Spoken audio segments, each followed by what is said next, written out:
Hey guys, Ultimate Analysis here. Before we jump into today's episode, I want to put in a short segment at the beginning here where I go over my full theory for what happened and my final prediction for the culprit before we dive into the trial.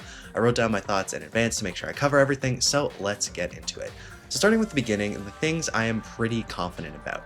So the culprit tried to lure Sarugi into the laundry room by slipping a note under his door. Potentially they targeted him because he has the most experience solving crimes as the ultimate police officer. However, due to the nameplates breaking the night before, Haru was tasked with putting them back up and he accidentally put Sarugi's nameplate on Kyoka's room and vice versa, which is why Kyoka got the note. So Kyoka goes to the laundry room where she gets killed at 6 a.m. with the hammer. Also at 6 a.m., Kakeru went to the bathroom and saw Rei going to the school area to investigate, and they both presumably have alibis as a result. The culprit then moved Kyoko's body to the girls' washroom to make it look like a girl must be the killer since only girls can go inside the girls' washrooms. Because of this, I think the culprit is a guy. Alright, so everything I just mentioned I'm pretty sure is correct, so now let's talk about the parts I am less confident about. I don't know what the yellow liquid is on the bathroom wall and floor, so instead of trying to figure out what it is, I'm going to focus on what its purpose is and how it ended up there. The yellow liquid clearly came from the yellow ball in the trash room that is found in the investigation. It was leaking the same yellow liquid that is in the bathroom. So what I'm thinking is that the culprit used the scissors that are in everyone's rooms to make a small cut in the ball. Then they made the ball hit the wall in the bathroom where it burst and left a ton of liquid on the wall that then slid down to the floor in a straight line. The ball then went back to the culprit, who then brought the ball to the trash room along with the hammer. The wall with the yellow liquid on it is in line with the door, and the trail of liquid is also in that same straight line as is Kyoko's body. They then positioned Kyoko's body on her knees and tied the rope loosely around her neck. They slid her into position in the bathroom using the liquid on the floor, and then they tossed the other end of the rope with the hook around the pipe on the ceiling, making it look like she was killed in the bathroom where only girls can enter. Now you may be thinking, how could the culprit have gotten the ball back after chucking it at the wall? Well, it's because our culprit didn't throw the ball, they kicked it, because our culprit is the ultimate soccer player who would have the skills to make sure that the ball came back to him after bouncing it off the wall. So my official prediction before starting is that Mitch is the culprit. Maybe it's just wishful thinking since he's a creep and of all the characters in the game I'd want him to go the most, but hey, it worked with Teru and Danganronpa 2, so maybe it'll work here. There are still a few unanswered questions though, like I don't know how the culprit cleaned off the blood from Kyoka's body / clothes and why there wasn't a trail of blood going from the laundry room to the girls' washroom. I also don't know exactly what the yellow liquid is and if it was there for any reason other than moving Kyoko's body into place without entering the washroom. I'm assuming the only reason it was there was so they could slide her in because it is like a slippery liquid, but I don't know, there could be other reasons. So the other reason I think that Mitch is the culprit though is because of the process of elimination method. So as I said earlier, I do think the culprit is a guy because otherwise there's no reason to have moved the body from the laundry room to the girls' washroom. So looking at all the guys, obviously Yuki didn't do it. I don't think Saruki or Kakeru did it since they both seem pretty important and involved in the investigation. Teruya seemed pretty upset after we found the body, and while he could have been acting, I found it pretty believable, plus he did help us out in the investigation. Haru also helped a bit in the investigation, and I do believe his story that he accidentally switched the nameplates. I think it's more likely that other people suspect him and we have to prove his innocence than him actually being the killer. So all that's left is Kinji and Mitch, and I don't really see it being Kinji, even though him being a killer would be a big twist. If anything, I could imagine him being like a chapter 3 culprit and seeing his crash out, but I don't think he's the killer here. So Mitch is the only one left, and while the game has been diverging from the Trigger Happy Havoc parallels in some aspects, there's still a lot of similarities like the swap nameplates. So the killer being an athlete and being found out by having incorporated their ultimate talent into the murder seems pretty plausible to me, purely because it is similar to what happened with Leon without being exactly the same. So I'm locking in Mitch, and I'll either look like a genius or this will be a major reach. Even though I feel decently confident, it's also worth noting that I thought I had solved V3's first case before that trial started, and it turned out I was way off. I thought that Mew was the killer and that she used the drone that she used in the investigation to drop the shot put ball on Rentaro. It was hiding in the bench and Rentaro couldn't hear it because of the music playing, and they said that Mew was tinkering with the drone in the dining hall, so I thought maybe she was controlling it from there, and that way it would bypass the cameras they'd set up. Anyway, all that to say, I could be way off here. So without further ado, let's get into the episode and let's get into the class trial. Alright, I am back. It's been about a couple hours since I recorded my prediction segment at the beginning. One thing I did want to add on to that real quick is about the yellow liquid there. Yuki initially described it as viscous, which means that it wouldn't be able to be used to slide the body, like I initially thought it would, but then right after he says it's actually slippery, so I'm not really sure what I'm supposed to take from that. I'm just going to stick with my original guns and my original idea that it is Mitch. But we'll see. I don't know. I could be way off on this. All right, let's get into it. I'm excited. No idea how long this trial is going to be. Hopefully not too long, because I do have to... Oh, and I hit the wrong thing again. One sec. Okay, we're back. I keep hitting game start, and it just restarts the whole thing. We are going to load, and we are going to get into this first trial. I'm really excited to check it out. As I was saying before, hopefully it's not too long. I do have somewhere to be in like a couple hours. But yeah, anyway, let's get started. Is everybody ready? Let's hit it. We'll reveal the truth, right? In this trial? Right, in this trial to find Kyoka's murderer. And the culprit is... Oh, that's cool. I'm thinking Mitch, but I could be wrong. One of us? Yep. One of us is a murderer. I don't want to believe it, but thinking here won't change anything. Like Akane said, if I hit it first, or I'll hit it first and leave the thoughts for later. Alright, let's do it. Got a nice elevator shot. Very good. We're right in the middle. The elevator descends underground with a series of clinks and clangs. Gosh, it's gonna take forever. Which floor are we on? This feels like we're going somewhere we can never come back from. Not concerned about our uneasiness at all, the elevator slowly approached its destination.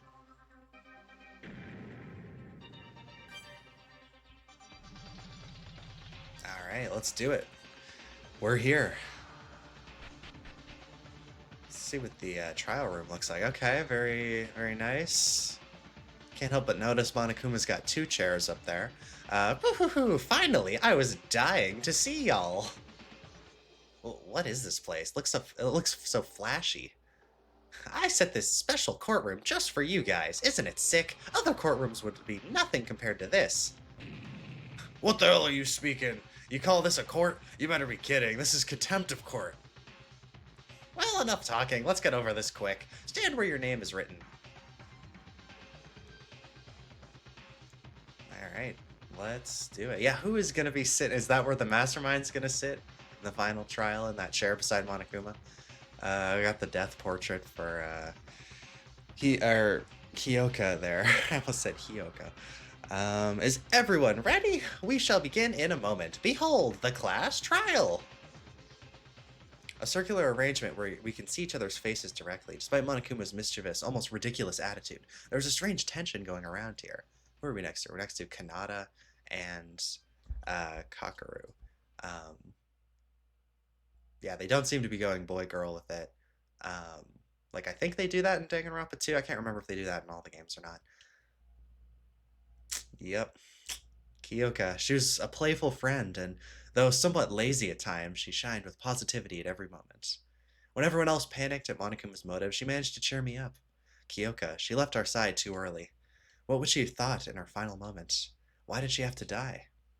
Good question. And the cruel killer who murdered Kyoka.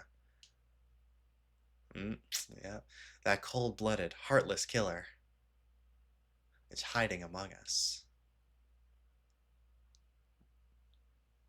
And thus, Act 1 in Hope's Peak Academy begins. A life or death trial, a life or death deception, a life or death betrayal. Okay, we're doing the Makoto thing. A life or death mystery, a life or death lie, a life or death truth, a life or death class trial. Dun dun dun. Yeah, it was always a little goofy how, oh, we actually have a preview screen, that's nice. It was always a little goofy how, many things Makoto would say before the class trial. I much preferred, how Hajime and Shuichi did it in the later trials. Yeah, I don't think I need to view the truth bullets. I think I have a pretty good grasp on what happened. Yeah, so, I mean, I guess I'll save real quick.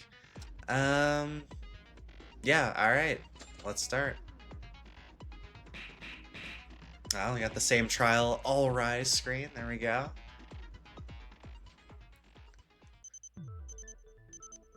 Let us begin with a basic explanation of the class trial, so your votes will determine the results. If you can figure out the culprit, only they will receive punishment, but if you pick the wrong one, then I'll punish everyone besides the blackened, and the one that deceived everyone else will graduate. Try to do his same inflections that he normally does when he voices it. One of us is the killer? Feels weird to actually see Yuki here. The culprit who murdered Kyoka? Of course! That's generally how the trials start, honestly. Everyone's just like, can we just confirm that it actually is one of us? And Monica was like, yeah, don't worry. No way, I have to be in the same place as a real murderer. I can't do that. I know it's hard, but it's a must. We need to uncover the truth behind this case. And ultimately, reveal the culprit's identity. Oh, wait, hold on. What's that? That picture of Kyoka. Wouldn't it be awful if she got left out just because she died? Friendship penetrates even death's barrier. This is exactly the same as Trigger Happy Havoc, and then Hifumi goes like, friendship penetrates? Is someone gonna say it? No? Okay. Probably for the best. Hey, let me ask you something just in case. It's crucial that we know this for the trial. It's really important, so prepare to answer, dumbass. Can there be accomplices in the case? That will determine the entire course of our discussion. Yeah, good to get this out of the way early. Really important? Why, sure, I can tell you that. Now, accomplices in murder may exist. However, no matter how many accomplices there are, only the one who committed murder graduates. I see. There would be no merit for the accomplice. Kakaru, he really looks like a different person. That'll do for the preamble. Let's get started then. First up is the case summary. Now, let the debate begin. The class trial. When Monokuma first mentioned it in the gym, I thought none of us would commit murder. Then a class trial would never happen. That's why I didn't think too deep about this. But it really started. The trial to find Kyoka's killer. If we fail to reveal the culprit in this trial, we'll be... No, I can't let that happen. I have to do this not only for me, but for everyone else too. To find out what really happened, and to reach the ultimate truth. I must do this with all my might. Yeah, you get him, Yuki. I mean, I know what a non-stop debate is, but I'll listen anyway. I just mostly want the controls. Pressing confirm, set of bullets, yep. Select the right one, press shifts, okay. Yep.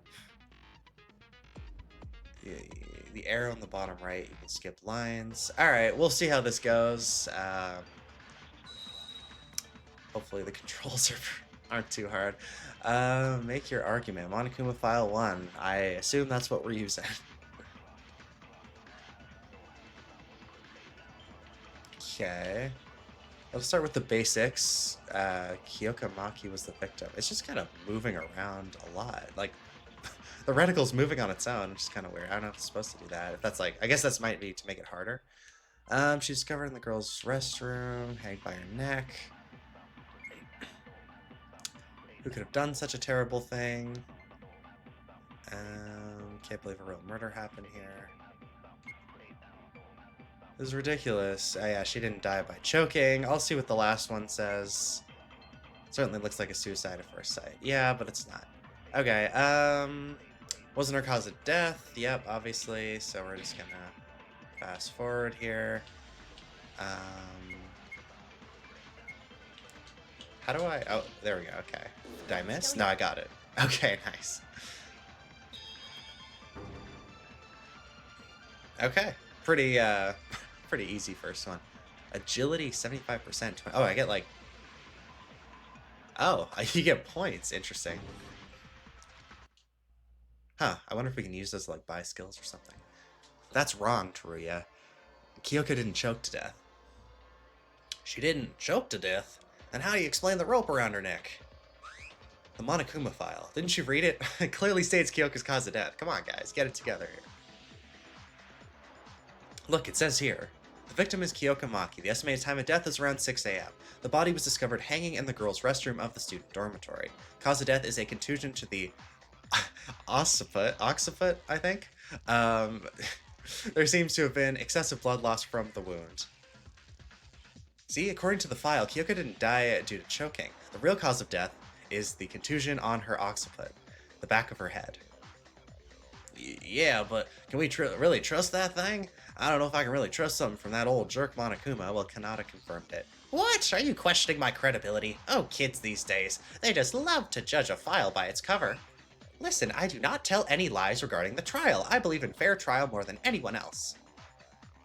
Don't worry, Mr. Otori. I can back up the credibility of the information. Almost everything on the Monokuma file is true. I'll guarantee you as a physician. So, if Kyoka died from a contusion on her I swear I looked up how to pronounce this. I'm pretty sure it's like almost like an X sound, like double C, so it's like occiput. Someone must have hit her head from the back, right? Okay, she didn't kill herself, and another person killed her. And I guess this really is murder. Didn't he also say that it wasn't a suicide, like, before the investigation started? Anyway, well, duh. Don't reckon that it's suicide just because you're too lazy to go through the trial. Our lives are at stake here. Even though I think it's Mitch, like, honestly, the way he's been acting hasn't been... I mean, he hasn't really helped, but he hasn't been acting overly suspicious, to be honest. Let us not waste energy in pointless insults. It's already stated in the Monokuma file, but to add on my personal commentary, Kyoka's injury was very severe. The strike went through her skull and made a very large depression on her head. Inferring from this, she probably died an instant death. What a devastating incident. This should not have happened. We can put those commentaries aside and talk about what actually matters. If the injury was that severe, a hard object must have been used to strike her head. The hammer. The murder weapon, you mean? Ah ha ha! I expected someone would bring that up around this time. Now, let us all talk about the murder weapon used to deliver the final blow to Kyoka. If Kyoka didn't kill herself, a blunt object other than the rope must have been used as a weapon. Let's delve into that some more. The murder weapon that struck Kyoka's head. We need to find out what it was. Another non-stop. Yep. I'll speed it up slightly, because the screen goes on for a while. Yeah, bloody hammer, pretty obvious. I wonder if they are going to make it a little more difficult in the later chapters, or if it's mostly going to be like Trigger Happy Havoc. That's pretty straightforward. Culprit must have hit her head with a blunt object. That should be the weapon. What kind of object is the weapon? Striking Kyoka's head was clearly deep enough to create a depression on her skull. Something that's able to cause an injury like that. Perhaps a long object like a bat or a stick? Not quite. I don't know. What could it be? Yep, I know what it is. Oh, wait. Wait, how do I... Oh, there we go. Okay. Yeah, no, that's wrong.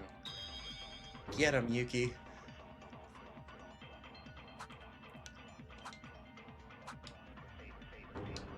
Okay, I don't know exactly how that works.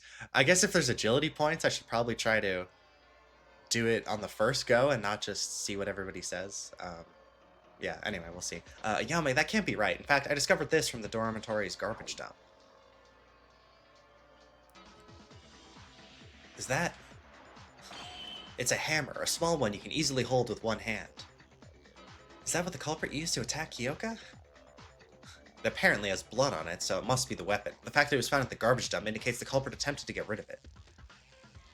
How did you even find that at the dump? It's just kind of lying there. But can that tiny hammer really kill a person? Want to try if you're curious? No thanks, I'm fine. Regardless of the size, a hammer is made up of metal. With enough force at the right angle, killing a person in a single blow is not entirely impossible. If that person was physically strong, say an athlete, yeah, you could apply enough force. To sum up, the culprit murdered Kyoka at once with a hammer strike from the back, then hanged her. But isn't it strange? If the killer just wanted to murder Kyoka, why'd they hang the body? Even if it was to cover up her real cause of death, the bruise and bloodstains are still there. You can see that it's a murder right away. Yeah, I think it's because they wanted to move her to the girls' washroom and make it look like she died in the girls' washroom. You can. I thought it was a suicide before Yuki told us. That's because you're a helpless idiot. I mean, I do like Teruya, but she's not completely wrong there. Mizumaki's body didn't look typical of people who hang themselves in the first place. Too unnatural if it was meant to be framed as a suicide. Too unnatural. Yeah, it did look slightly different from a typical suicide by hanging. It looked unnatural because the rope was too loose. Yeah. Oh, what? Okay, well, I guess... if they want to disguise the suicide, the body should have looked different. Oh, I guess, like, the bruise? Was it natural because... Well, I mean, it looked unnatural because Kyoka wasn't hanging in the air, I guess. Like, the bruise on the head, like, she could have gotten that in addition to hanging. So I guess this? Okay, there we go. I got the first one of those wrong. That's pretty bad. I was just saying how easy it is. Kanata, do you mean the body looks unnatural because it wasn't hanging in the air despite the rope being tied on her? I thought they meant, like, the rope was too loose and thus, like, as Kanata said in the investigation, her neck wasn't bruised. Anyway, whatever. Ah yes, that's correct. Don't you think so? Oh hey, I got zero ideas about all this. Idiot, you don't know how people die from hanging? They usually tie a rope in the air, stand on a chair or a similar object, and kick it off as they hang themselves. That way, there's nothing to step on, and eventually they're choked by gravity to death. Oh, I get it. If Kyoko committed suicide, her body was to hang down in the air. But Kyoko's body was down on the floor, even with the rope hung around her neck. This must be the point. It sure is weird. Why'd the culprit hang Kyoko's body then? It's simple. There are two possible explanations. The culprit either had a reason to do it, or it was swear to God stupid. The culprit is stupid? Would that mean that Haru is the culprit? Damn. Hey, she said the culprit's stupid, not that a stupid person's the culprit. He didn't deny that he's stupid. Yeah, I'm getting some Kaito vibes from him now. Everyone calling him stupid. Anyway, there's no way the culprit hanged her without thinking. There has to be a reason. What is that reason that this had to happen? To talk about that, we have to discuss the culprit first. There's no need to repeat that. Revealing the identity of the culprit is the ultimate objective of this trial after all. So let us discuss the culprit, like Sarugi said. But who is the real killer? I have no idea. Me neither. How could there be a murderer among us? I can't imagine who. Who's speaking up here? Hey, didn't we already narrow it down to half? Yeah, look who's bringing this up. Didn't we already narrow it down to half, to be honest? What makes you say that? Duh, use your brain. Kyoko's body was found in the girls' restroom and hanged by a rope. Then shouldn't the killer be one of the girls? What? I mean, it's a good point, but I do think that he's the one that did that. And that it's not true either. But yeah, it is a decent point at first glance. Hey, he has a point. Exactly. For example, Kizuna could be the killer. She didn't speak up once since the beginning of the trial. Or Miss Dark Circles over there. That's interesting that they're bringing up people staying quiet, because I did, notice that we haven't heard from everybody yet, whereas people like Kanata have been chiming in a lot. Huh? One of them's the culprit. That's nonsense. I have no reason to commit murder. Why are you so quiet? It's hella suspicious. Dark Circles was always like that, but not you. Yeah, she's definitely changed her demeanor since, honestly, since the motive videos. Shut up. I'm just trying to avoid talking with dirty killers. Ms. Tamori, please don't call us killers. There's only one culprit. Monokuma said accomplices have no merit. Don't view us like that. Hell no. Kyoko's already dead. It can be anyone next time. I can't die here. Do you know that unnecessary overreaction makes you look even more suspicious? Shut up, Higa. How dare you spit out nonsense. The killer's a girl because the body was in the girl's restroom? It's not like we have rules here. Guys can certainly enter it too. Well, there are some rules here. Kizuna, you sound like a different person today. Why are you calling him by last name? Well, I guess her mask slipped. And it's not even chapter 3. It's impossible for a man to enter the woman's restroom. That might have been a possibility in the real world, but this place has a rule that forbids it. Am I right, Monokuma? Bingo! A man entering the women's restroom is considered a form of indecency and will be punished by a shower of bullets from the machine guns. Same goes for the opposite case. This applies not only to the restrooms, but also the locker rooms and bathhouses that will be unlocked soon. Let's bear that in mind. It's true. Monokuma warned us when we found Kyoko's body and tried to step in. Come on, it's a matter of common sense that guys can never commit murder in the girls' restroom. Ugh. It wasn't me. Why would I, of all people, commit murder? I'm not a criminal. If anyone is, it's that creepy bitch. If Mitsuhiro is right, that means the culprit is either Akane, Makaru, Kanata, Ayame, Kizuna, Satsuki, or Nikako. No, I'm not the culprit. Satsuki never ever killed anyone. Yeah, if the killer is one of the girls, who else can it be besides her? Don't you agree, Rei Makaru? Huh, what's she even talking about? So now we gotta prove Makaru's innocence. Don't pull my leg. Weren't you late when the body was discovered? Everyone was there except for you. If you're not the culprit, why'd you come late? It's a good point. Needs to be addressed. Huh, is that all you have? I told you back then I was late because I was investigating at the main entrance. Nobody believes you. You have no evidence. Well, surely. She was a bit suspicious. I'm not trying to jump to conclusions, but you did come late. Makaru, can you prove what you said? If you need proof for something as simple as this, it'd be better for you to die here, airhead. Trying to back out? Gotcha. We found the answer. This bitch is the killer. Hold on. I suggest that we think about this some more. Coming late to the scene is sure to draw suspicion, but would it also mean that Makaru was the culprit? No, that's impossible. I know that Makaru really was at the entrance hall to investigate. There was evidence pointing to her innocence. It was... it would be Kakeru's account. Which, given how he's been acting in the trial, I'm surprised he's not already jumping in. Hold on, Makaru's innocent. She really was at the entrance to investigate that at that time. Huh? How can you be so sure? Did you see it yourself? No, but... Kakeru, you know it, right? Makaru's innocence?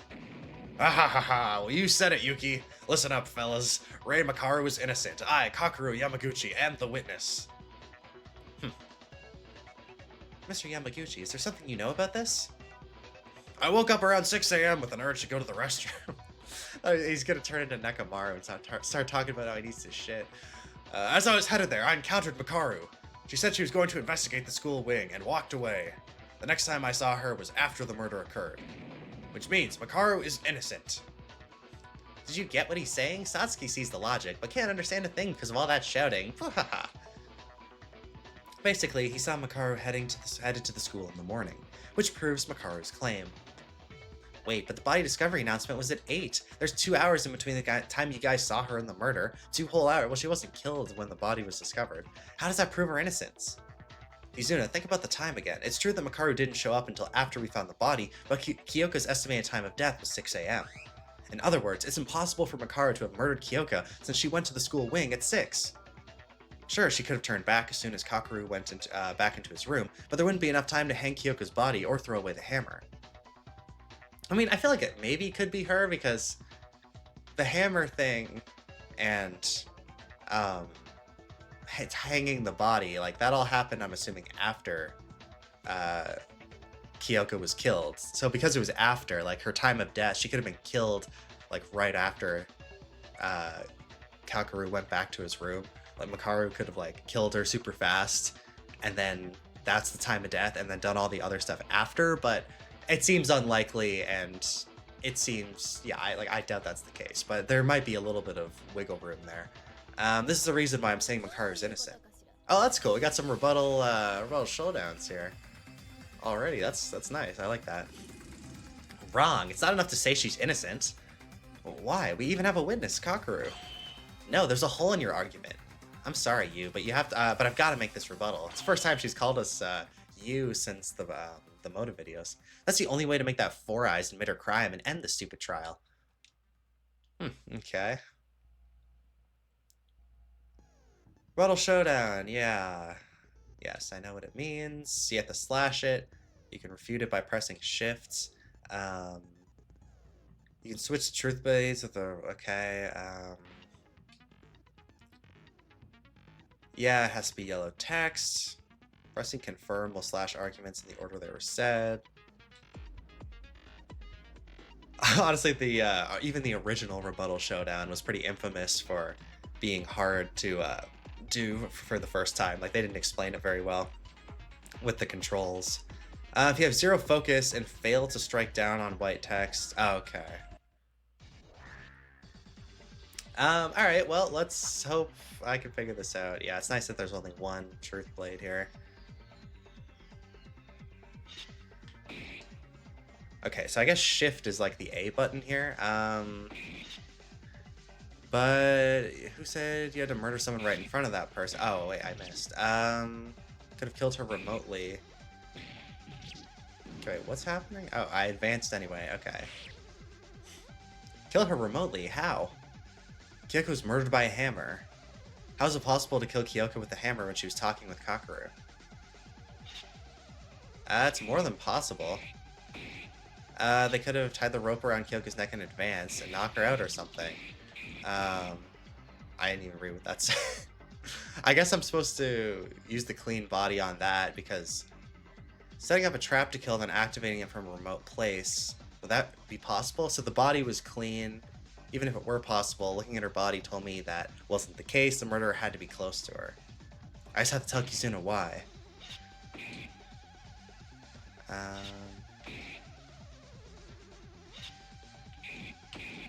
Yep, okay.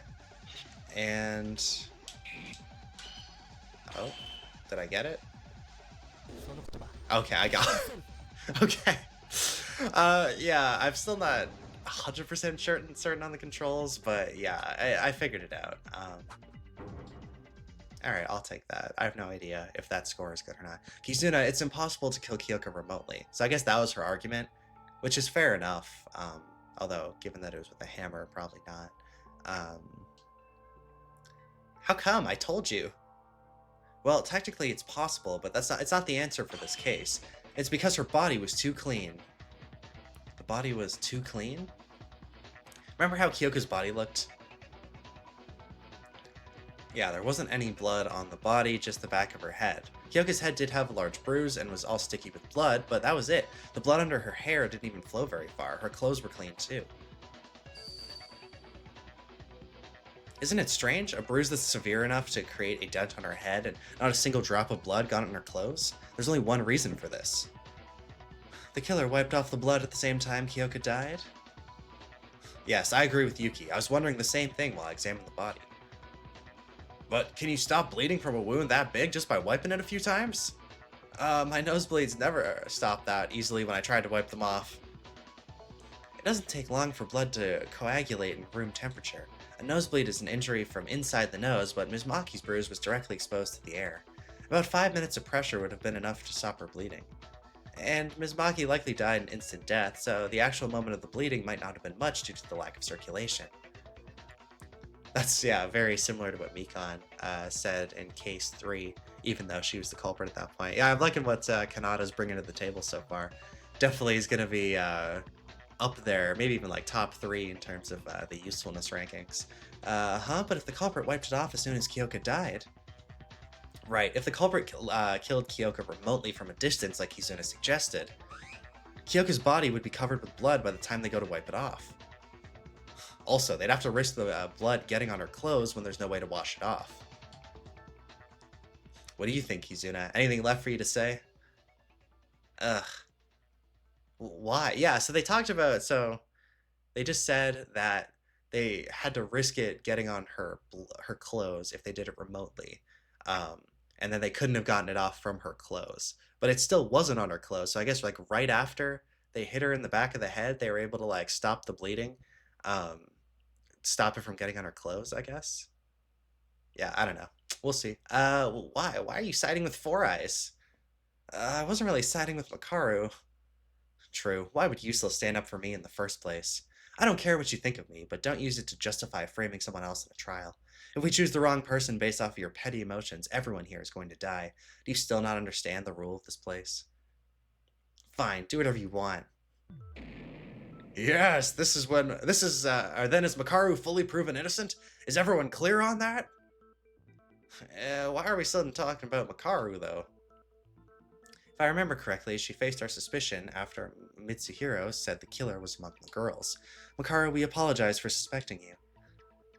Shrug it off. No matter how much you contempt and disdain me, I don't give a damn. Makaru, she has the guts.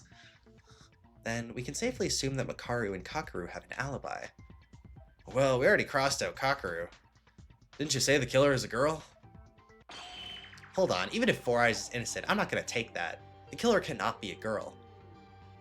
But there's no other possibility. The killer had to be able to enter the girls' restroom. Who else other than girls can enter the girls' restroom? And why are you being so fussy if you're not the culprit? You feeling guilty or something? I told you, I'm not the killer. I mean, it's just not fair. You can't assume me as the killer just because I'm a girl, and you don't even have solid reasoning. I mean, I get her point, but the reasoning is, it doesn't make sense. Oh, come on. If the rule is that boys can't enter the girls' restroom isn't an acceptable reason, then what is? The culprit is a girl, but is that really that? This isn't good. We can't reach an argument if we keep fighting. Ultimate leader, we're waiting for you to come up with a plan. Yeah, he's been like... I mean, he's been active, but he's been less assertive than I would have thought. There's no need. In fact, I'd highly encourage this sort of debate. Huh? I see the current situation as a perfect chance for all of us to understand the culprit's strategy. What do you mean? Everyone's just fighting each other right now.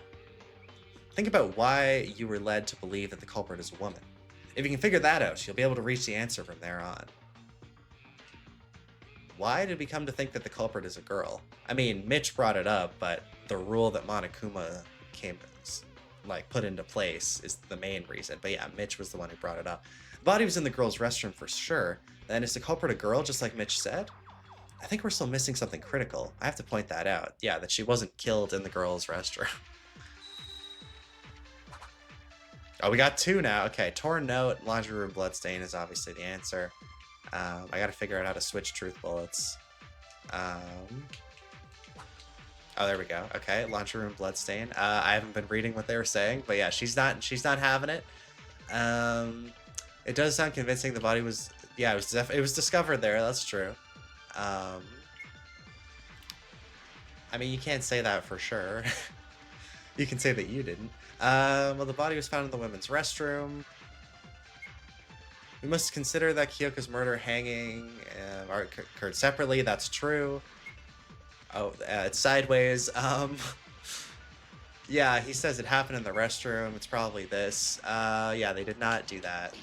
Yeah, there we go. That's wrong. We're actually getting through things pretty quickly. Like, I mean, obviously this is a pretty, it's pretty obvious for us because we saw the bloodstain in the laundry room, but this is going to lead to the fact that it's not one of the girls. And from there, I feel like it's going to be pretty smooth sailing to find the culprit. 80 points. I don't know what the max is, if it's like 90 or 100, but that seems pretty good. No, Haru, that's not true. Not true? What's not true? We've been missing something critical. I'll cut to the chase. The culprit can certainly be a guy, too. Huh? What are you talking about? Guys couldn't go in the girl's restroom. How do you commit murder in a place you can't even enter? That doesn't matter. All this time, we thought the murder occurred in the girl's restroom since that's where the body was found. But where the murder actually happened was a totally different location. Huh? What you mean? The body was at the girl's restroom. Oh, I get it. Looks like everyone finally got it.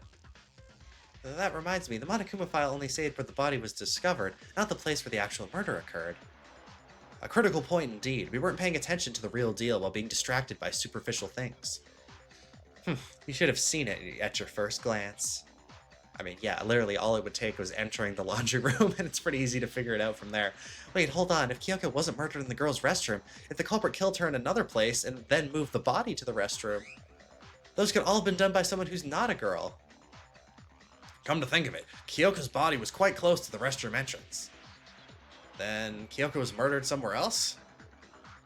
How did you reach that conclusion, Yuki? I bet you had some kind of supporting evidence.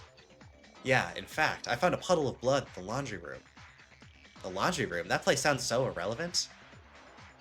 That's a weird reaction. The bloodstain says everything. Kyoka Maki was murdered in the laundry room. The laundry room? I've seen Miss Maki there a few times, but her time of death, why did she go to the laundry room at 6 a.m. in the morning? The note. Yeah, I know she was an early bird, but I didn't think she would get up that early. The reason Kyoka headed to the laundry room, didn't I find something that can answer that? Yep. I thought it was going to be like a hangman's gambit or something. Torn notes. Everyone, can you look at this for a second? What's that? I found this from Kyoko's body. It looks like a scrap of paper from the notepad Monokuma gave us. Kyoko was holding it tight in her hand. Would you like me to read what it says? To the laundry room at 6. Any cam be waiting. I like to imagine that's what he read out. It's all raggy and torn. Take a closer look. It clearly mentions that place in the parts that we can read. I see, the laundry room. Moreover, the words that really matter are still intact despite the missing parts.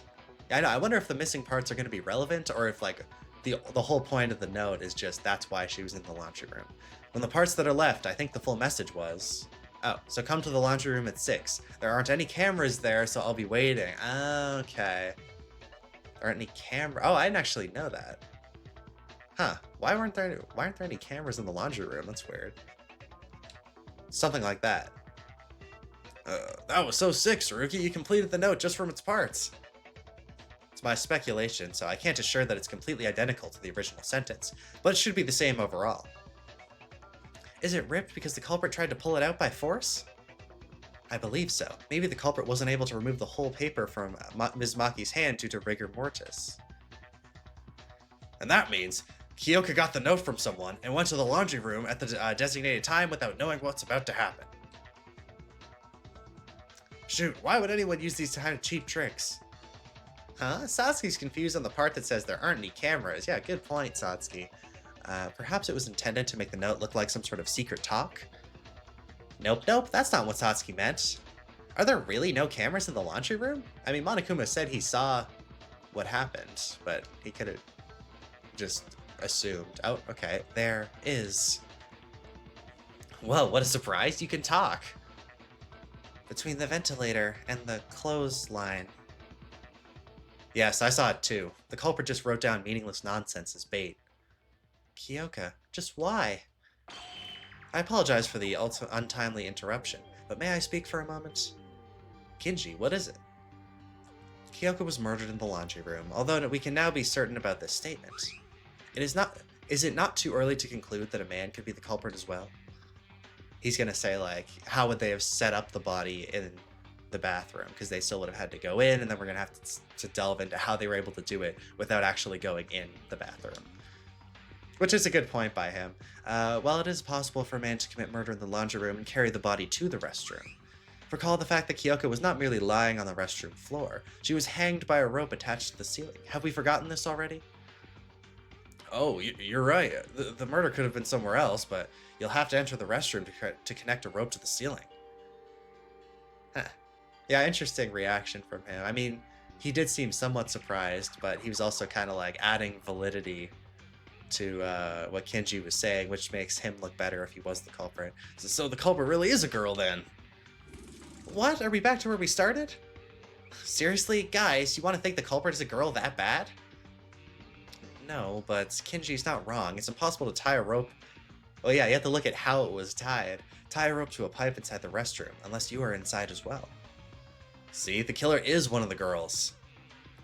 Wait, it's too early to make that conclusion. Can there be a way to hang the body from outside? If Kinji is right, the killer cannot be a guy, but if there is a way to refute that logic, I have to come up with that, even if the chances are less than 1%. This isn't a drill. A single mistake can kill all of us. If we put our heads together, we'll be able to find the answer. Yeah, so I guess it's gonna be the hook, I guess?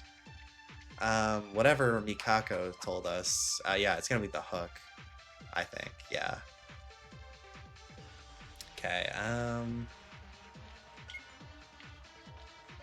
how do I... Oh, yeah, okay, so that's how I change it with Y, and then I shoot it with B, I think, or A. A or B, I don't know. Oh, we have a... Is that an agree point? Did they explain that? What if they used a tool for... Oh, I guess that's probably the one then. Maybe they had a tall height? Yeah, I guess they were tall. No, it's not that. Maybe they must have climbed up the wall. No. It's kind of stunned. Sasuke can do it too. Hey, we're being serious here. Yeah, okay, I know what it is. Oh, did I take damage from that? I don't know, it still says I'm at 3, so maybe not. Oh wait, it's right here. No, it's... I forgot it was so close. Yeah, the cursor, the reticle just jumping around so much. It's kind of annoying. I should definitely see if there's any skills that'll stop that. Okay, so it's the third thing right here. Okay, there we go. We got it. Oh, what? Oh. Wait, this doesn't sound right. Let's focus. Was I on the hook? Yeah, I know it was the hook. Did she not say an object was used? Or was I on Kanata's account? Maybe I was on Kanata's account. I wasn't paying attention. It might have reset. It takes away a full heart if you get it wrong? Oh, that's not good. Use a tool.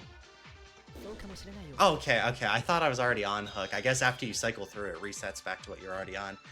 Okay, my bad. Yeah, I got killed on the agility there. And a miss. Hopefully I can get hearts back at some point. That's it, Ayama. You can use a tool. A tool? But how? I almost forgot, the tool that was tied to the rope. It's right here, do you see it? I like that we're doing agree points already. Honestly, that's probably the best inclusion after Trigger Happy Havoc to the trials. Like, I know some of the other mini games, like a lot of people like Scrum Debate, but just the simple introduction of the agree points is just such a massive thing. As you can see in the usefulness rankings, like that's the main reason why the Danganronpa 2 and V3 like casts are just so much more useful than the Trigger Happy Havoc ones, is because Trigger Happy Havoc, they couldn't be agreed with. They had to be refuted all the time. So I'm glad they're doing that from the get-go. Looks like a hook to me. A hook? The rope had something like that? I'm starting to get impressed by the extent of you guys' stupidity. But Useless made a good point this time. You're right. Looks like you got it correct. So, what about the hook? The culprit must have thrown this hook with the rope attached to connect it to the pipe on the ceiling. That way, the rope is all set. Afterwards, they can tie the other end to Kyoko's neck and push her body inside. Wouldn't that be possible to do without actually entering the women's restroom? Yes. Yes it is. This is our answer. Yeah, and look who's refuting it again. I don't know. Hold on. Look at how the rope is tied to the pipe. It's been twined several times around the pipe. How is it possible to do it with that heavy-looking hook on the rope? Ooh, he's right. It's fastened by the hook, but the rope went around several times. I know, it's nearly impossible to tie a rope like that when there's a hook attached. What the? You said it like it's possible. That's why the culprit used another tool to secure the rope onto the pipe. Another tool? What is that, another tool? Seems like Makaru is the only one who realized what it is. Well, can you tell us, Makaru? They used another tool. I honestly don't even know what they're talking about here. Like hell I realized. I knew it from the very beginning. And if you're trying to sound me out, quit it. I already said that I have no plans to offer any help. Besides, looks like Useless over there got hold of it anyway. Why don't you ask him? That's literally how I feel right now. Oh, me? Yuki, can you tell us the answer? This better not be a Hangman's Gambit. Oh no. Well, it's... Oh, you didn't? Sorry about that. I guess that question was too hard for your non-functional brain. I won't forgive myself if I don't give an answer after hearing that. In fact, I'm sure I can. I found that object during the investigation, didn't I? Is it that, like, yellow ball? A tool other than the hook was used to secure the rope from the outside. That tool was... Okay, well, it's not that. I mean, it's a tool, which narrows it down. It's not that. It's not that. I mean, is it the burst rubber ball? I mean, that's the only other object. Okay, yeah, this is the thing I was the least confident about in my theory, so I'm probably... Oh, there's one more thing. Okay, yeah, so I probably was wrong in my initial prediction in terms of how they moved her body in. Good, and one more thing. There's a key piece of evidence that proves this tool's involvement in the crime. Okay, well, that's going to be on the walls there. Yeah. There we go, there we go. Yeah, I don't get any hearts back. That's kind of crazy. I got it. I figured out the other tool used by the culprit. It's the rubber ball. Like, what is this rubber ball? Is it supposed to just be like a normal bouncy ball? Are they going to explain? Like what type of rubber ball has liquid inside? Oh, rubber ball. What's a rubber ball? It's like a bouncy ball. Have you ever played with them when you were young? It's full of some kind of... Really? Okay, maybe that's like a cultural thing. I don't know. Most bouncy balls that I've used are like... They don't have liquid inside of them. It's full of some kind of viscous liquid that makes it bounce back up when it hits the floor. At least I don't think. I don't know. Maybe my knowledge of bouncy balls is just really bad. I assumed... Huh. Yeah, I don't... Maybe I'm just ignorant on that. Maybe all bouncy balls have liquid in them, and I'm just being dumb. Anyway, I'll look that up later. Oh, I know. I made some improvements to it and sold it overseas under the name Hyperball. Did I tell y'all it's still selling great? I mean, I can't say I've ever cut inside of one of my bouncy balls before. How is it relevant to the case? You better tell us quick, Yuki. Okay, I figured out the way the rubber ball was used in the murder just now. Okay, how would it be used? That's how they got the so did the hook pierce it then, and that's why it burst open? And like the ball was initially on the rope, I guess? After Saruki said the culprit used another tool to set the rope in place, I tried to relate the act of winding the rope with the circumstances of the murder. I think we can be certain about the culprit using a hook since we found one on the pipe, but as Mitch pointed out, it's impossible to wind the rope like that with the hook alone. Putting the hook after setting up the rope wasn't a choice either, because there's no way to get the rope around the pipe by itself. Besides, they'd have to step inside to attach the hook. That's why the culprit used a rubber ball. I'm so curious how. Before using the hook, the culprit tied the rope around the rubber ball. Oh, so yeah, so they had tied it around the rubber ball so it acts as like a weight and then they could have it wrap around, I guess. Then they threw it inside the restroom between the pipe and the ceiling to be more exact. Okay. Oh. Did they kick it? By the way, or that way, the ball would hit the wall and, oh my gosh. It would hit the wall and bounce back to where it started. If you repeat this multiple times, you get the, oh my gosh, that's crazy. I did not think of that at all. You get the rope around the pipe with the ball returning to the entrance every time. All that's left is to remove the ball and tie a hook to throw it on the pipe. Wow. But the culprit probably faced something that wasn't part of their plan here. Yeah, it wasn't supposed to leave. The rubber ball burst because of the pressure from rebounding off the wall. Can't be a very good bouncy ball then, if it bursts from throwing against a wall a few times. It spilled its contents all over the wall and the floor, which is still left at the scene. That explains, because one of the issues with my theory of that it started on the wall and like dripped down onto the floor was that it only went from the wall to Kyoko's body. It didn't go between Kyoko's body and the door. So this makes more sense then, because it would have bounced up in the air and he would have grabbed it. Yeah, okay, that makes sense. This is how the culprit tied the rope without going inside the girl's restroom. Yeah, I cannot say I thought of that, which is cool that we're already getting like some aspect of the murder that I was not able to figure out. The hook and the rubber ball were used to make it look like it was done from the inside. Oh, so that must have been the stinky liquid on the wall. Well said, Yuki. I agree with you. Well, if our ultimate police officer says so, I guess he's right. Everyone, did you notice something after getting to this point? Notice what? Think closely. We were talking about the possibility of a man being the culprit, but don't you think it should be the opposite after going through all this? Yep, I was saying that from the beginning. Opposite. Yeah, there's no other reason why they would have moved the crime scene from the laundry room to the girl's washroom other than pinning it on a girl. Unless it's like a meta double bluff where it is a girl and she does this convoluted setup so we think it's a guy, but yeah, I don't think they're gonna do that.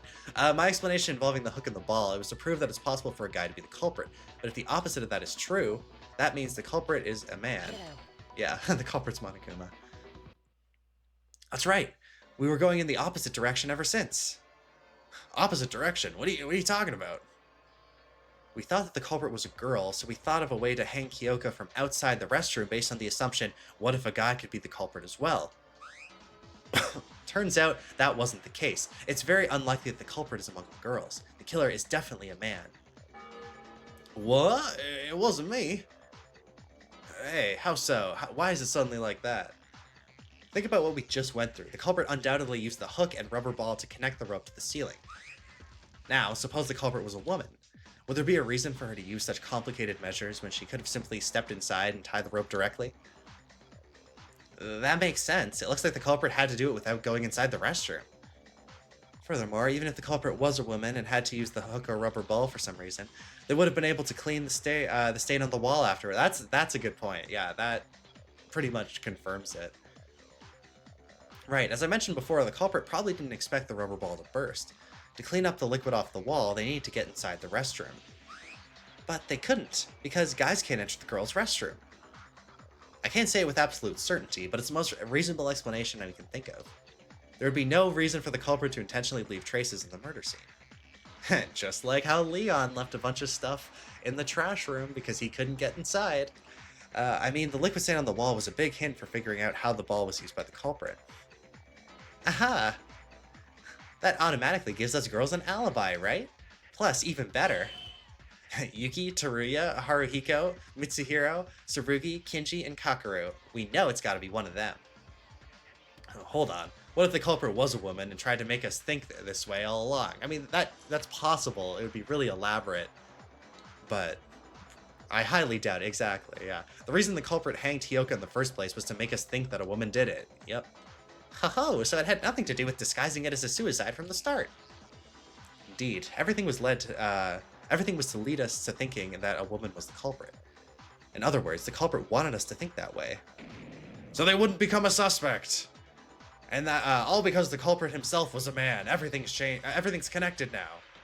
I found it strange to find the rope on Ms. Maki's neck being too loose. In retrospect, I see that was the case because the culprit didn't intend to make it look like a suicide at all. I can't believe it took this long for you to reach that point. What's up with you talking like you already knew all this stuff? Because I already knew? What? I mean, she said she wasn't going to help us. I already have everything worked out. Who the culprit is, why they killed, anything you could possibly think of. It's like Byakuya if he was actually really smart. He's smart, but he's not as smart as the game wants you to think sometimes. What? And you just stood there in silence when you had all the answers? How many? She's the professor. She's teaching us how she's letting us learn for ourselves. You know, she can't just give us the answers. She's a professor. How many times will I have to repeat this? I have absolutely no reason to help you out. Makaru, this isn't a competition. If you don't share what you know and we end up voting for the wrong person, you're gonna die too. Of course I'll share my knowledge when it gets to that, but even without me, you still have Tsurugi Kinjo over there to help you. And Useless, you're getting pretty close to the truth too. I was actually surprised. Perhaps you weren't completely useless after all, monkey. Monkey. Sasuke's just having a good time. Geez, she's real smug. Well, she's always been like that. We should ignore what she says and keep moving on. Sure, I believe we left off saying the culprit is a man. I feel like we gotta be getting pretty close to accusing Mitch here. I'm like almost 100% positive it's him now. I wonder who it is. I guess we gotta bring up the nameplate still, and I guess Teruya's account. But other than that, like, there's not much evidence to go over at this point. Wow, she must be getting really excited by the tables turning. Although we now know that the killer is among the men, we still need to specify one person out of 7. Is there any kind of clue to narrow down the list? I mean, doesn't Kakeru have an alibi? Well, if Ms. Makaru was able to work out the culprit's identity, there must be a clue pointing to the killer somewhere. The problem is, we don't know what that clue is. Tsurugi, a little help here? Like something that can nail the killer? I do have something in mind, but you shouldn't rely on me for everything. All of you should figure out the case by yourself and understand the reasoning behind our final verdict. That's a good point. I mean, you could give us a hint at least, but yeah, you gotta hold people accountable.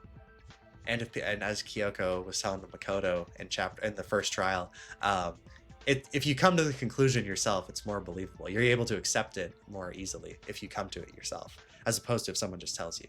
Kyoka. No one knows. Hey, y'all. Any ideas about the culprit? Well, nothing in particular, I suppose. We're almost there. We know that the culprit is one of the guys. Just to remind y'all, it's not me. That reaction is making you look even more suspicious. Haha, just like you from a while ago. What'd you just say? Yeah, she's reminding me of Kyoko more and more, which is a good thing, honestly. I like Kyoko. Eek, I'm sorry. Wasn't that out of character, Kizuna? Since most of you seem to be having trouble with this, let me suggest going around. How about we all think of something else first? Such as... Don't you want to know why Kyoka died? Why Kyoka had to die? Of course we do. Kyoka was always full of spirit and a nice friend to us. She didn't deserve to die. To begin with, 2 people were indirectly involved in Kyoka's death. Haru and... I don't know, him? Because it was supposed to go to him, maybe? I don't know. 2 people? Are you implying that there are 2 culprits? No, I'm not saying that those 2 took part in the murder, but they heavily influenced the events leading up to Kyoka's death. The point is, Kyoka died as a result of someone's mistake, Haru, and the culprit's misjudgment that stemmed from it. That would be, I'm assuming, Mitch. Mistake and misjudgment? I need the help of a certain someone to explain this. Yuki, could you help me out? Me? Do you remember the conversation we had in the hallway? The one over the nameplates. Oh, you mean that one? Yeah, you told me then that you know who caused that change to the nameplates. I don't have knowledge regarding this matter, so I'd like you to provide the context for us. Hello? I got zero ideas on what the two of you were talking about. Oh, okay, I'll explain it to everyone. Yesterday, while all of us were in shock after Monokuma showed us the motive, there was a minor incident that happened. The people who knew about that incident are me, Haru, and Satsuki, and finally, Kyoka. Huh? Hmm? They don't look like they know it, though. Well, it's because they're not the brightest. Haru, Satsuki, did you forget what happened before nighttime yesterday? With the nameplates? Oh, that? Oh, you mean the thing with Haru's triple spin? Oh, because he's the pilot. That's why they're talking about triple spin, right? Because that's, I'm assuming that's like a reference to how, like the plane tricks. Anyway, yeah. Would you mind explaining to us what happened back then? I think there's something you didn't know about it. I'll tell you when we get there. Okay. All right, non-stop. I mean, I'm assuming this is gonna just be the Switch nameplates or Haru's account. Yeah. Yep. Okay. Alright, so Y to switch. Yep, there we go. Yeah, they're hanging out to distract themselves. He broke the nameplates, that's true. It was very funny to watch. Nice triple spin. When I was freaking out over damage to a property, Monokuma showed up. He won't punish me because it was an accident. New set of nameplates. Yep, back where they belong, which he did not do. He did not put them back in the right place. Yeah. Nice. Yeah, I still don't know how we're going to pin it on Mitch specifically, other than the fact that he was... Ooh, 90 there. Pretty good. Other than the fact that, like, he was the one who pushed the idea of it being a girl. And potentially something with the ball, but it seems like he threw it. He didn't kick it, obviously. So... yeah, I don't know. And then there's the thing with the antique store. Like, I'm trying to remember if there's something that happened earlier that I forgot about where he was in the antique store, but I don't think so. I feel like we haven't gotten much from Mitch in the main story, other than him being a creep with Akane there. No, Satsuki, there's something wrong with what you just said. Yo, what's wrong? Although Haru did put the nameplates back, he didn't know that he made a mistake while doing so. Yuki, that's... He forgot where to put he forgot where the two nameplates originally were, so he put the new ones in the wrong place.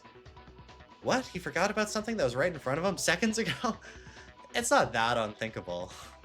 Oh, he went to the restroom before putting them back, so I think he got confused somewhere in the middle.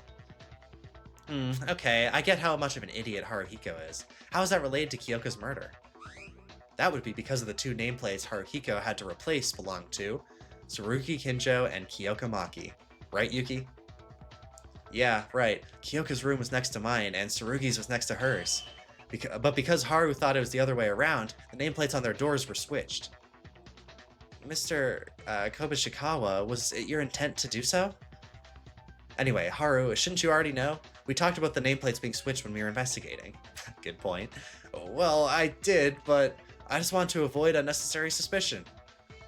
Avoid suspicion? Don't tell me you're the culprit, Haruhiko. No, I'm not, I swear. This is exactly why I didn't say it. Why would we think you're suspicious? Just a couple of nameplates. I don't think they're that much related to Kyoko's death anyway. Yes, they are related. Much related. Very related, in fact. Now, would you care to explain what that means to us?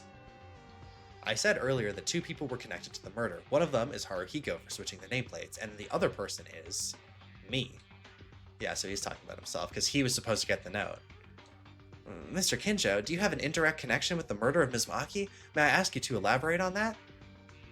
It's true. Let's see, where should I start?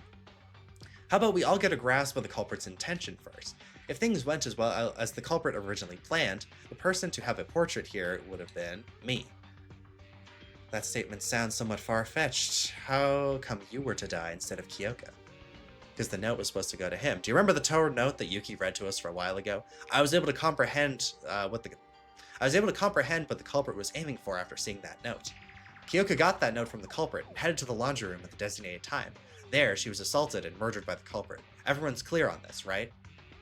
And let me ask, how do you think Kyoka got the note?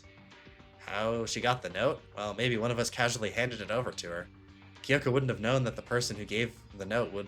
Kyoka wouldn't have known that the person who gave the note would come after her back then. From whom? Where? How? Did any of you ever see Kyoka getting a note from someone?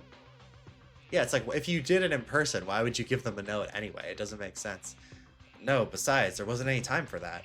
After we got out of the AV room, Kyoka stayed with me and Satsuki until she went back into her room for the night. Oh, yeah, it's true. Wait, then Kyoka got the note between 10 p.m. last night and her time of death, which is 6 a.m. this morning? Right. Kyoka went inside her room as soon as it became nighttime. She couldn't have gotten the note while talking face-to-face with someone.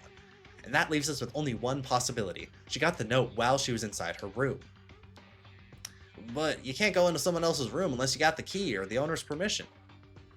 Yes, but there is a way to give her the note without opening the door. What? But that'd be like magic. Really? How? I mean, sliding it under the door, I'm guessing?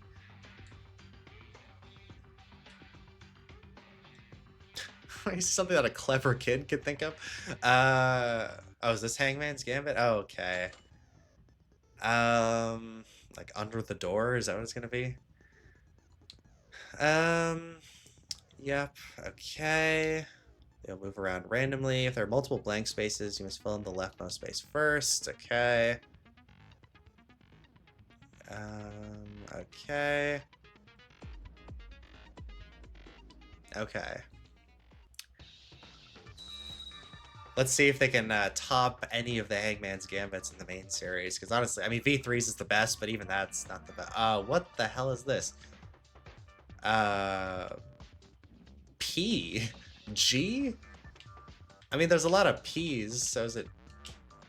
How do I... Oh, no, it is not. Okay, is it... Oh, Gap. Oh, Gap. Where'd they go? G?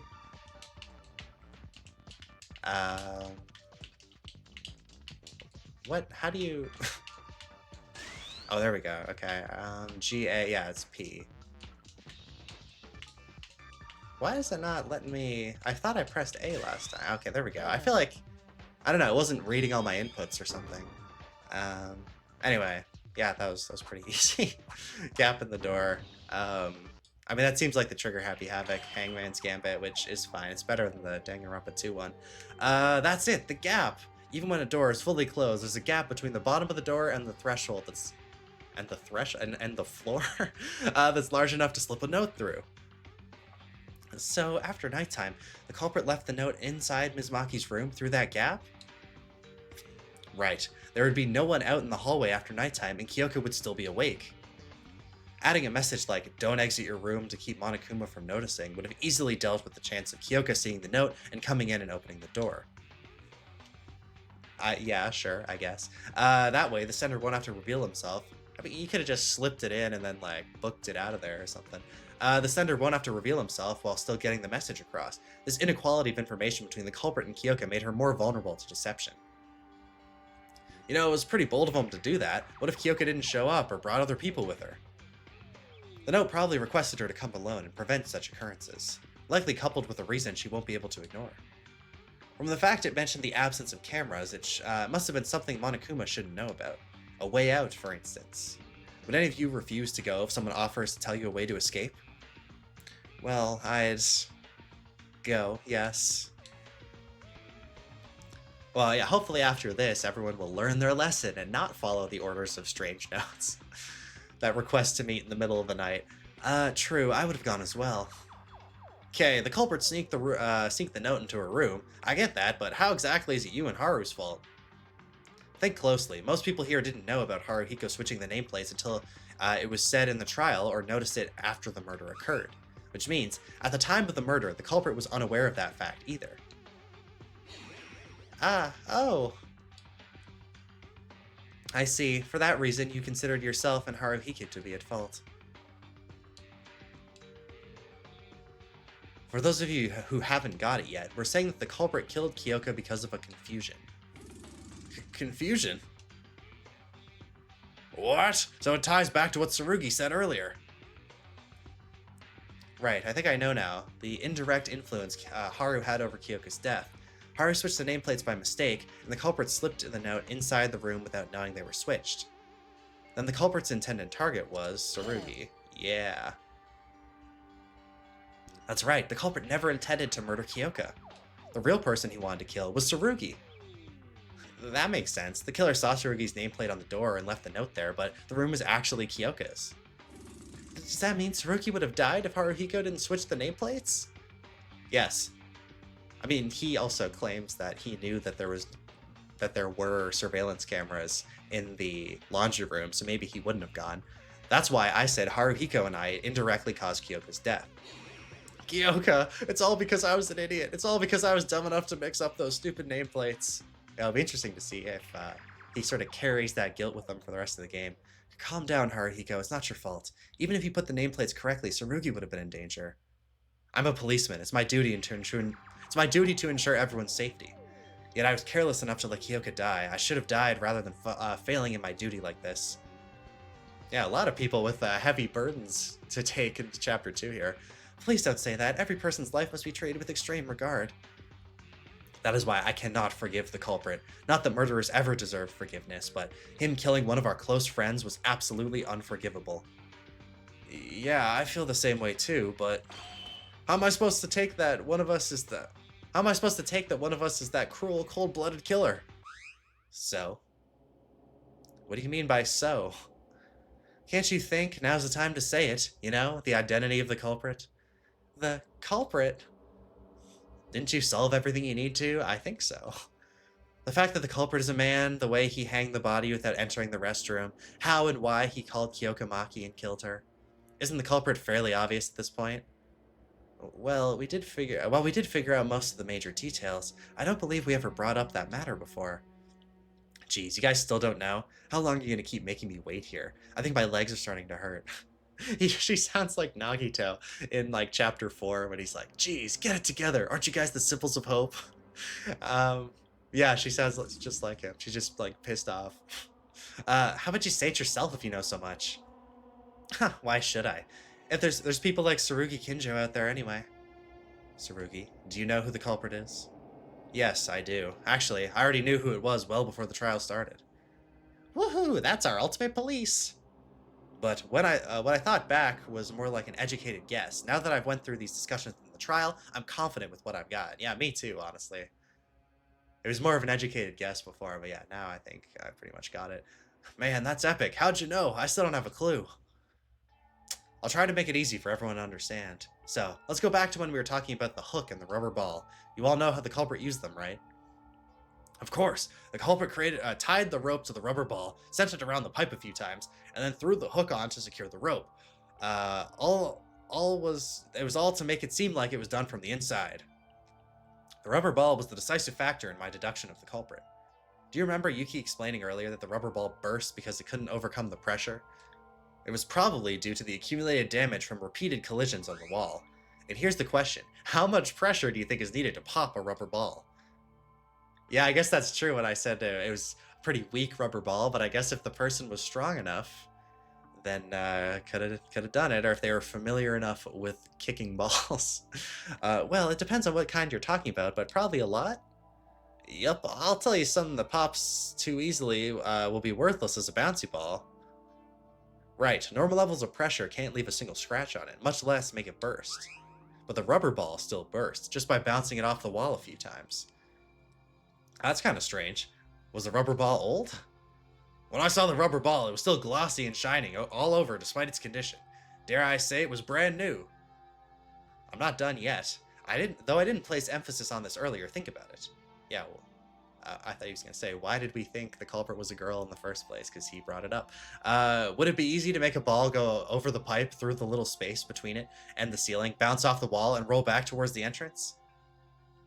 Especially when the culprit couldn't afford to fail, even once, because he was a man. I believe it would be a challenge. I don't possess the skills for it in the first place, but even if I did, I won't be able to do it because of the pressure. Fully agreed. But the culprit chose to take that challenge and succeeded nonetheless. That wasn't just a matter of guts, he had the confidence and ability to assure his success. In short, the culprit has the ability to throw the ball exactly where he wants to.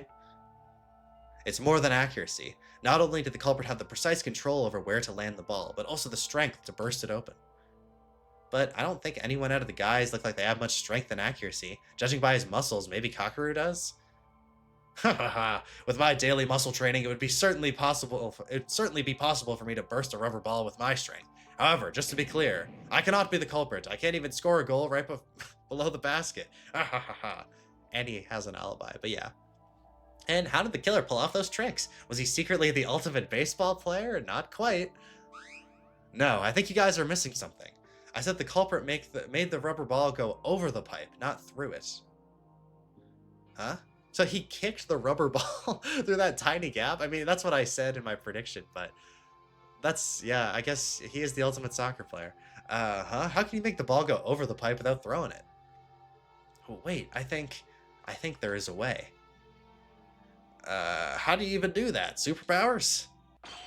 No, you can kick it with your foot. Oh, right. Rubber balls are small enough to hold with one hand, so I was naturally thinking that the culprit threw it. Yeah, and they'd be able to generate more power if they threw it too. Hold on a sec. Kicking with your foot? Why does that sound familiar? I knew I had the answer when I reached that point. It seems like some of you got there too. All right, well, we're getting rid of them early. I'm a fan of that. I am a fan. Okay, if what I'm thinking is right, then the culprit is. But why? Why did he? Yeah, I'm still not getting it. Who was it? Could someone just tell me the answer? We never used the fact that his account with the antique store is where they got the stuff from, which is interesting. Maybe we'll use it later. Yuki, you know who it is, right? Yep. Looking at your facial expression, I have the feeling that you finally reached the truth. You helped me out a lot with the hook and the nameplates, so how about you say it for us? The mastermind, let's not go too crazy, behind all this is Kyoka's murderer. Yep. Yuki. Tsurugi's right. I know the culprit. I really did figure it out. There's only one person who could have done everything we talked about before. I want to convince myself that I'm wrong, but this is something I have to do. I must do this. Yeah. Oh. Okay. Yep. Yep. Kinji. Kizuna. Rest in peace, Kyoka. I did like her quite a bit. Hopefully I get to learn more about her in her free time events, but yeah, gone too soon for sure. Mikako, she really didn't say all that much. She chimed in a little bit in the middle, and she had some pretty important role in the investigation in the little bit that she provided. But yeah, she seems, I guess, maybe more like a late game character. Yeah, I'll look at everybody's expressions. I love Satsuki's design so much. Yeah, all right. Mitsuhiro Higa, you're the culprit. The person that came up with this plan and murdered Kyoka? Mitch, it was you, right? Oh, whoa, what? Oh, suspended. What? Is it over, or is this a break? I mean, I'm pretty sure it's him. I don't think there's... Wait, what? It feels like we're almost done. I mean, how many truth balls do we have left? We used the Monokuma file. We used Kanata's account, I think. Is there going to be some twist and it's like, it's not actually Mitch? Why are we getting a break now? We used the clean body. We used the torn note. We didn't use the blood stain near the body, I don't think. But we kind of talked about it, though. Maybe we did. We used this. We used this. We used this. We used this. We used this. We used this. We used this. And that. We didn't use this. This is the only other thing. I mean, I kind of want to keep going. Like, I assume it's almost done. I don't know. I'm going to keep going. I hope I don't have to cut it off and take a break, because I kind of have to leave in like half an hour or so. But let's see. It feels like we're almost done. So let's see. Maybe they wanted to put that in for later. Did you just say I'm the culprit? What? Mitsuhiro? Hey, hold on. How does that make me the culprit? None of the guys have the ability to throw a rubber ball exactly where it was targeted with enough power to burst it. If we're talking about kicking a ball with that much strength and accuracy, wouldn't it be impossible? It would have been possible for you, right? especially when you're the ultimate soccer player. Ugh. Mitsuhiro's talent was said to be almost on par with that of many professional soccer players. It makes sense for an expert like him to handle a much smaller and lighter ball with such ease. No, you're wrong, wrong, and wrong! Keep quiet if you're not the expert. Soccer balls and rubber balls are different. And I can't even do all that with the soccer ball. Mitch, but you did that thing in Fuji TV's The Masters Challenge? You were the special guest for the game, where you had to dribble all kinds of balls and land it on the target. Didn't you have no problems with a rubber ball there? You even did it with a frickin' pea! What? Ah, I saw that episode in the hospital. He easily scored a goal with a soccer ball. Then he did the same thing with ping pong balls, shuttlecocks, and one of those large exercise balls, I believe. And you're still saying you can't kick rubber balls? Try a better joke. That was all fake. It was scripted. How would that even be possible in real life? Do you think I'm a god or something? Whoa, big scandal alert. Mitch, are you really the culprit? Did you kill Kyoka? Yeah, plus wasn't he the one who said the killer would be among the girls? No, this is a trap. I know Yuki's the culprit. He's trying to accuse me with no evidence whatsoever. Mitch, it's over. Please, just say it. I don't want to do this any longer. Say what? I didn't kill anyone. Why does it have to be me? Do you have proof, and do you have any kind of evidence that I killed? Mitsuhiro, I doubt you would overreact like this if you aren't the culprit. And you seem able enough to perform that trick using the rubber ball that Yuki mentioned. This is ridiculous. This is pure speculation. Show me the proof. We're getting a little time battle here. Mitch seems really messed up right now, but it's true that my argument doesn't have solid backup. I thought of it by process of elimination, but not real evidence. Yeah, honestly, same. Still, I don't know how we're gonna stick it to him here. It should be somewhere. That one piece of evidence that can nail him down as the killer. I need to point that out, or else we won't get anywhere. Okay, it's another nonstop. That's good. I mean, the only thing I feel like we haven't used is Teruya's account. I don't know how that would link to Mitch. The bloodstain near the body? Possibly? I'm gonna see what they all say first. Come show me the evidence. I can easily prove myself not guilty, you know. Is there evidence that I put the note in Kyoka's room? How will you prove that I got those tools from the antique store? Where's the evidence that I hanged Kyoka? You can't say any of these for sure, am I wrong? Now stop bothering me. Alright, what does he say here? I think something Mitch said just doesn't fit with our current knowledge of the case. I don't remember talking about where the tools came from. How could he say something like that? Okay, so yeah, it's gonna be Teruya's account. Yeah, okay.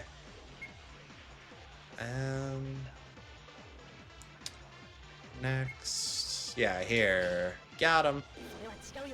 Yeah. That's true. Yeah, I guess we hadn't said the antiques room, so he's just because he knew that he got it from there. All right, yeah, that's a good contradiction actually. Ooh, 95? Come on now. Quit playing with me here. Wait, Mitch, something's off in your statement. What? What's off? I don't see anything wrong in it. I know we talked about the culprit using the hook and the rubber ball earlier, but we didn't mention where they got it from. How did you know that those tools were from the antique store? What? Because that's where most of the tools are? Yeah, I just thought the antique store was a good place to get them from. Personal opinion. That makes zero sense. You would normally find hooks and rubber balls in the storage, not the antique store. Yeah, and doesn't the gym have loads of balls too? That's true, actually. You see, you never know. Both the storage room and the antique store might have those. That's why I mentioned the antique store. It looked like that place has practically everything. Mitch, we know. One of us has been keeping track of every single item in the storage and antique store. Am I right, Teruya? Yes, Yuki. Is that why you asked me about this?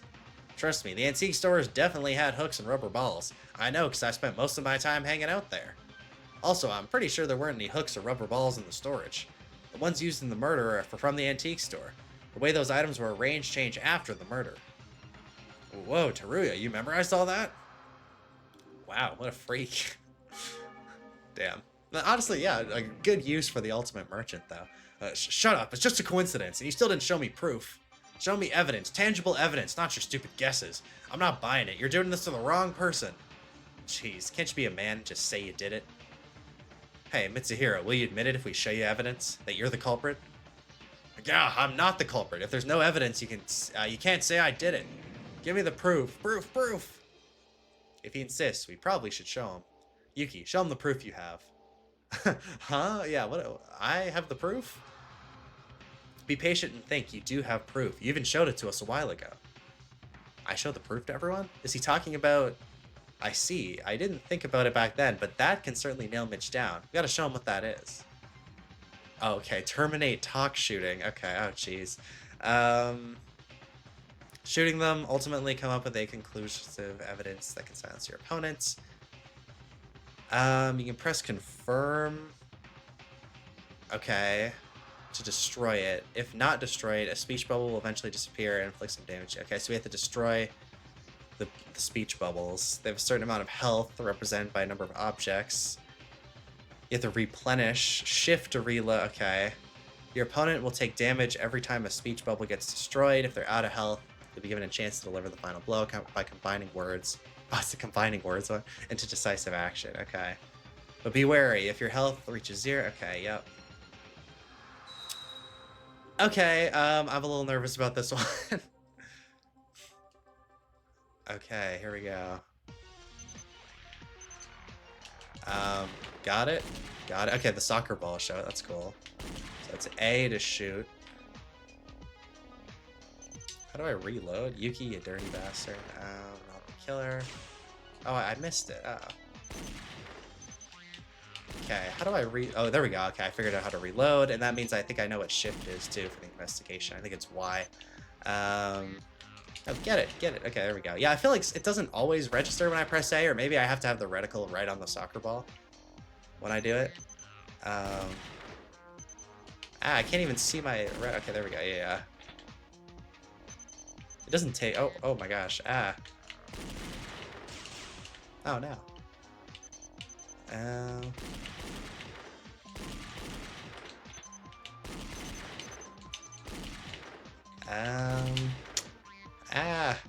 Oh, no. He's I almost got him. There we go. Got him. Okay. I have to combine it. How do I combine it? Show me some physical proof. Monokuma... The notepads Monokuma gave us. Okay, there we go. At least it tells me that it's wrong right away. Instead, I literally did it on the meat bone thing. I was like, I literally had it flipped. That's funny. All right, that wasn't too bad. Wow, I actually got 80 on that. That's pretty good. Okay, if you want it, I'll show you. Tangible evidence that can prove you're guilty. Which obviously doesn't exist, you moron. So wait, what did we say? Yeah, I didn't even register what we said. The note Monokuma showed us. What note did Monokuma show us? Remember when I showed you the note to explain how the culprit called Kyoko to the laundry room? Yeah, okay, I remember that one. Oh, right. The paper used for the note was from the notepad given to us by Monokuma, which means we can see if that note was from your notepad by checking if there are any pages torn in there. That's a good point. That's, yeah, similarly to how Leon's got the toolkit and see if his toolkit was open. That's how we get him. It's a piece of evidence that we haven't actually seen yet, but it theoretically could prove that he's the killer. What? Well, Mitsuhiro, here's the evidence you've been asking for. Hey, this evidence? Are you kidding me? We got this like a week ago. Anyone could have torn out a page for who knows what. Huh? Anyone could have used it? Then we can try matching Yuki's note with the torn section in your notepad. That way, we'll be clear on whether it was from your notepad or not. Well, but... Hey, don't you think the culprit could have used someone else's notepad? How would they have gotten in the room? How can you be so sure it was from mine? No way, idiot. The notepads were in the drawer in our rooms. How are you going to get one without the owner's permission? And if the owner somehow gave permission, even better. That would automatically mean the person who asked for permission is the culprit.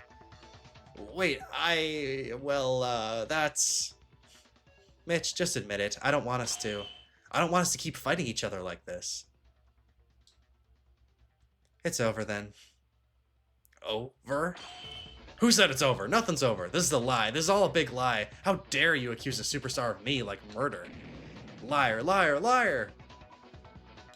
Gotta do the comic book now? Alright, if you say so. I'll go over the case from the beginning to end, then you'll accept it.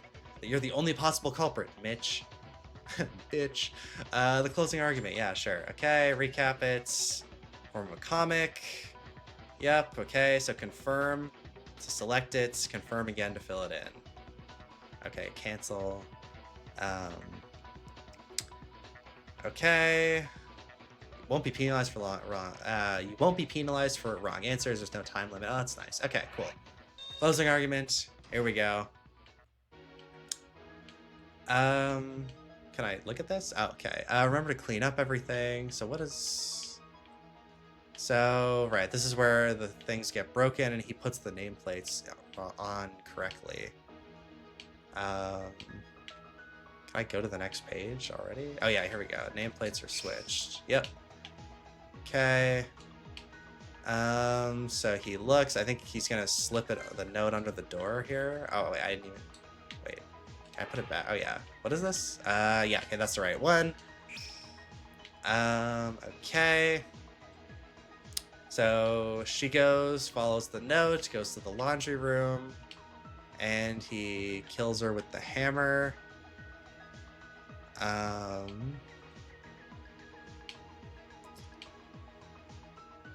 Kyoko's ambush. Yeah, okay.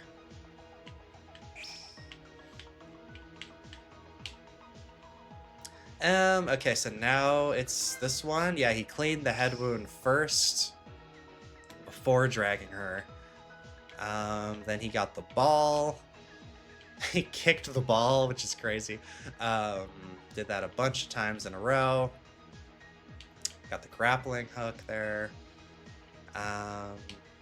Yeah, okay. He wraps the thing around her neck, pushed her in. And he's waiting for the body to be found.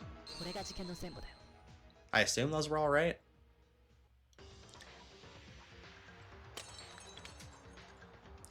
It all started last night. While we were all in shock by Monokuma's motive, Kyoka, Haru, and Satsuki decided to hang out together to distract themselves from the stress.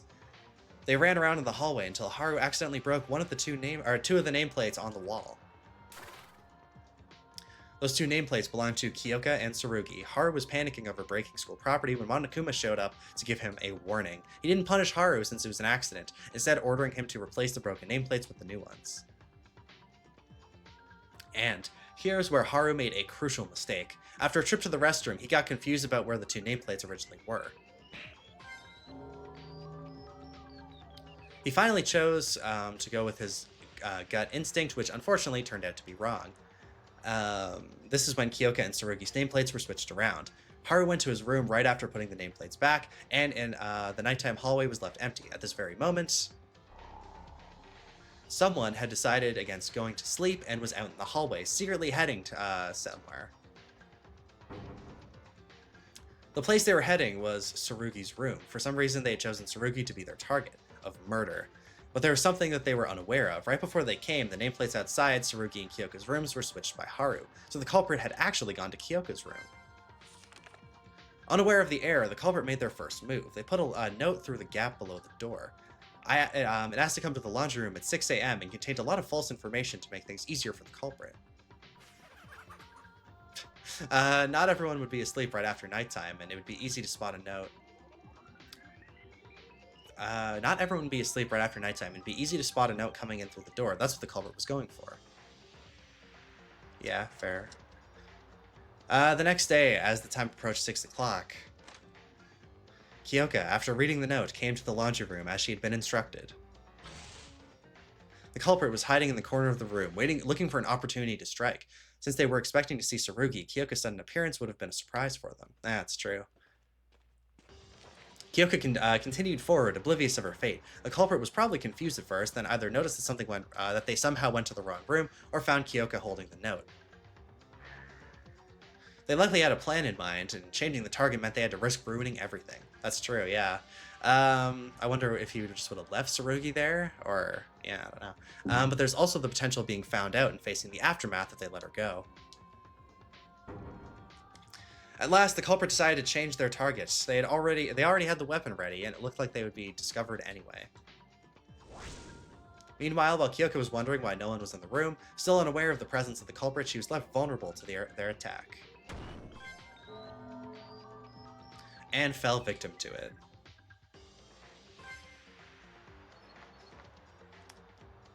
After the murder, the culprit wiped the blood off from the body to conceal any evidence of the murder.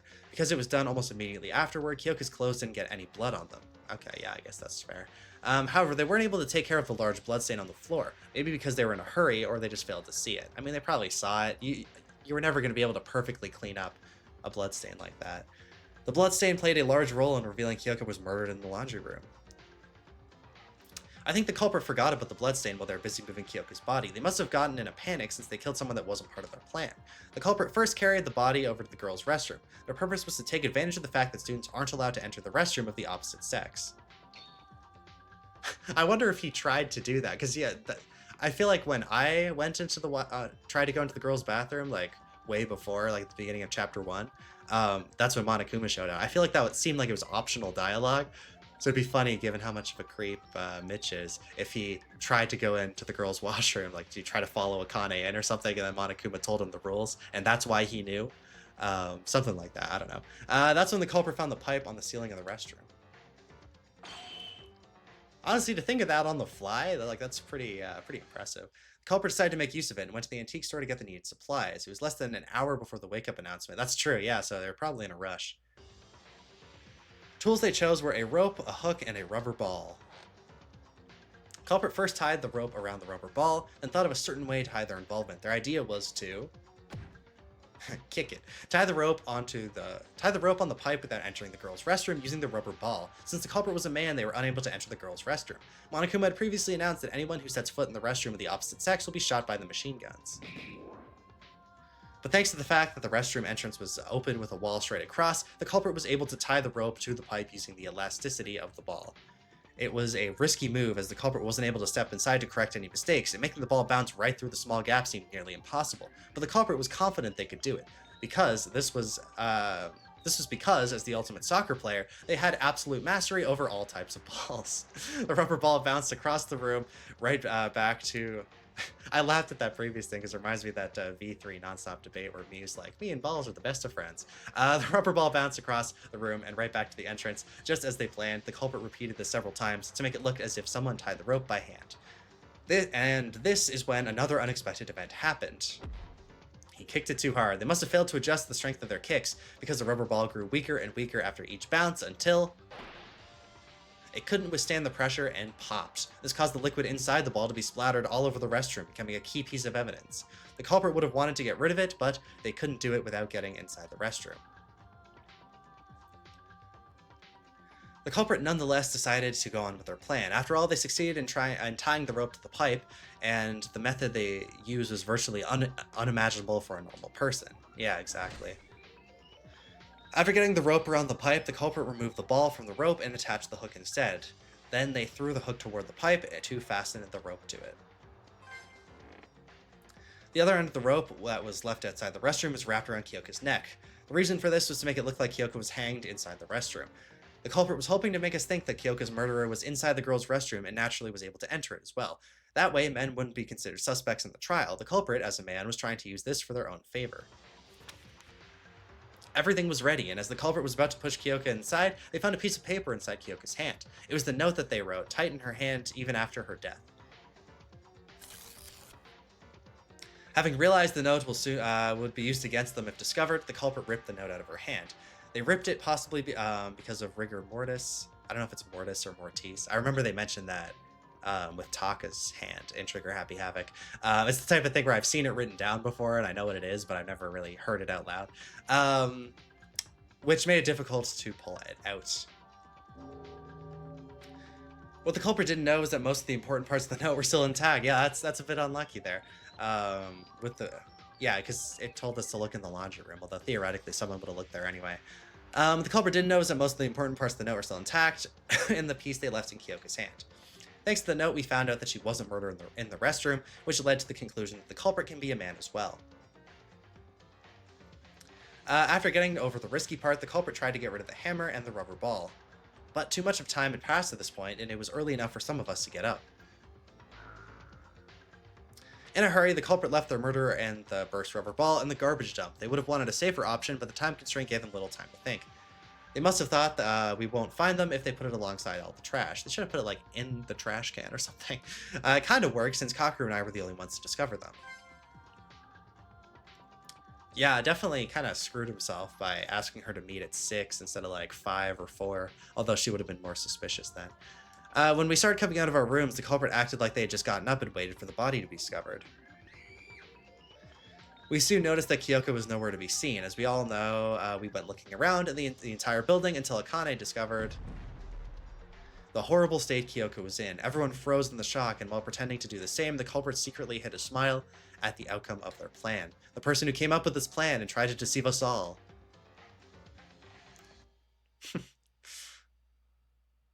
Yeah.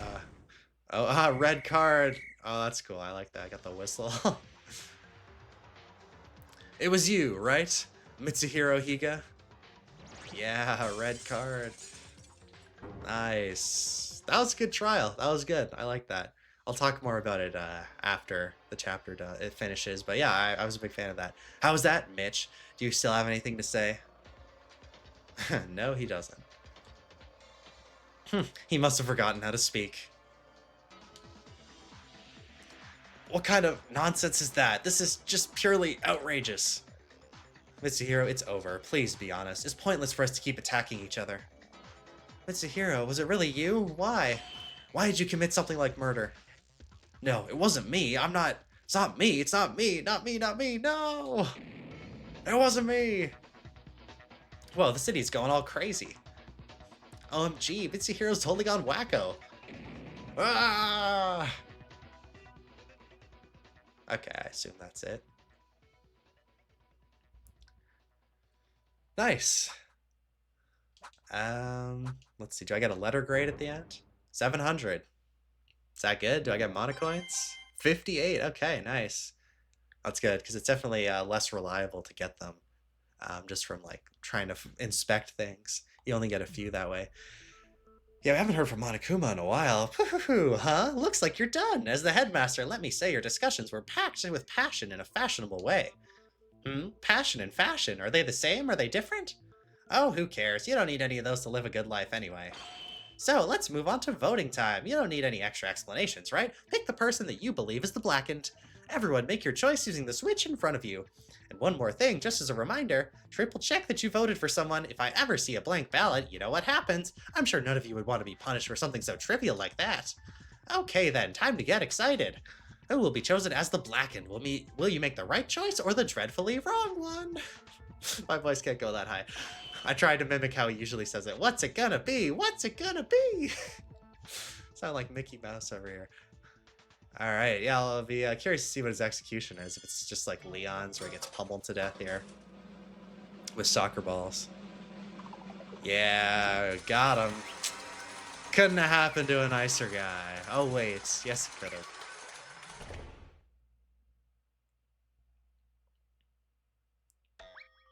Ooh, bingo! The blackened of this trial, that is, the murderer who killed Kyoka Maki, is none other than Mitsuhiro Higa. What? Hold on. Mr. Higa, did you really? Mitch, why'd you kill her? Tell us. I was a big fan of yours. I like soccer too. I admired your talent as a rising star. Why did you have to? Cut it out and say something. Fine. I killed Kyoka Maki. Are you serious? Finally. Mitsuhiro, assuming everything we found out is true, you murdered Kyoka even though she wasn't your target. I'm not saying it was okay for you to set up a murder, but you could have quit and spared Kyoka when your plan went wrong. Why didn't you do that? Why were you so stubborn about killing someone? Kyoka did nothing to you. But I just had to get out of here after watching that video. That video? Just as I thought. This is the only possible answer. You mean the motive? Monokuma had shown us that DVD just yesterday. The contents must have been different for each student, but every one of them seemed to drive a person toward despair. When I watched my video, I felt wrapped up by a surge of emotion, demanding me to escape here using any means possible. I even pondered the thought of murder. Mitch must have been killed due to the same reason. I'm aware of how serious a crime this is. Even a million apologies won't be enough for what I did. But I had to do it. I had to get out of this place, and for that, I had to murder. Mitsuhiro, you bastard. I don't know what you saw in your video, but can you even guess what was on mine? Every soccer stadium in the world reduced to ashes, terrorists attacking FIFA headquarters, and world-class soccer players having gone missing. I mean, like, I get it. That almost seems so far-fetched where I'd be like, that's gotta be fake. Like, it showed every soccer stadium in the world being burned to ashes. And also, yeah, like, what are you gonna do when you get out? Like, if there's no soccer teams left, even if that is true. Anyway, I digress. On top of that, my home team. Okay, yeah, this is a little more motivating. My home team was also. How could such a thing be possible? I'm sorry. That's exactly like my case. Oh. Oh, yeah, okay. This can't be good. Something happened to his family. What could have possibly happened? Look for the answer after graduation. To Mitsuhiro, soccer would have been like the home where he belongs. Witnessing his own sweet home being completely destroyed would feel.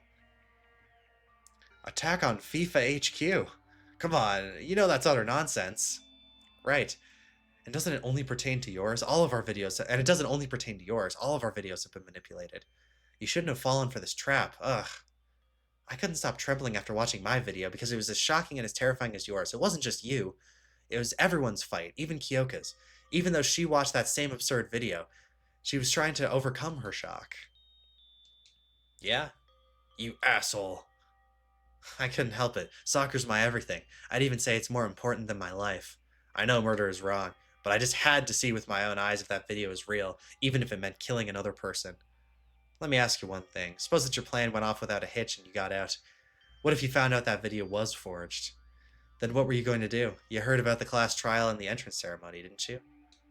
The victory of the Blackened is equivalent to the death of everyone minus the Blackened. My point is this. By setting off your murder plan, you opted to take the lives of us 14 for your own needs.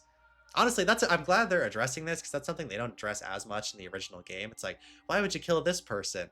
Especially for the sympathetic killers, where it's like, if they got away, they might have had some sympathetic reason for killing that specific person or killing in the first place. But by trying to get away with it in the trial, they're essentially trying to kill all of us, because if they escape, everybody else dies.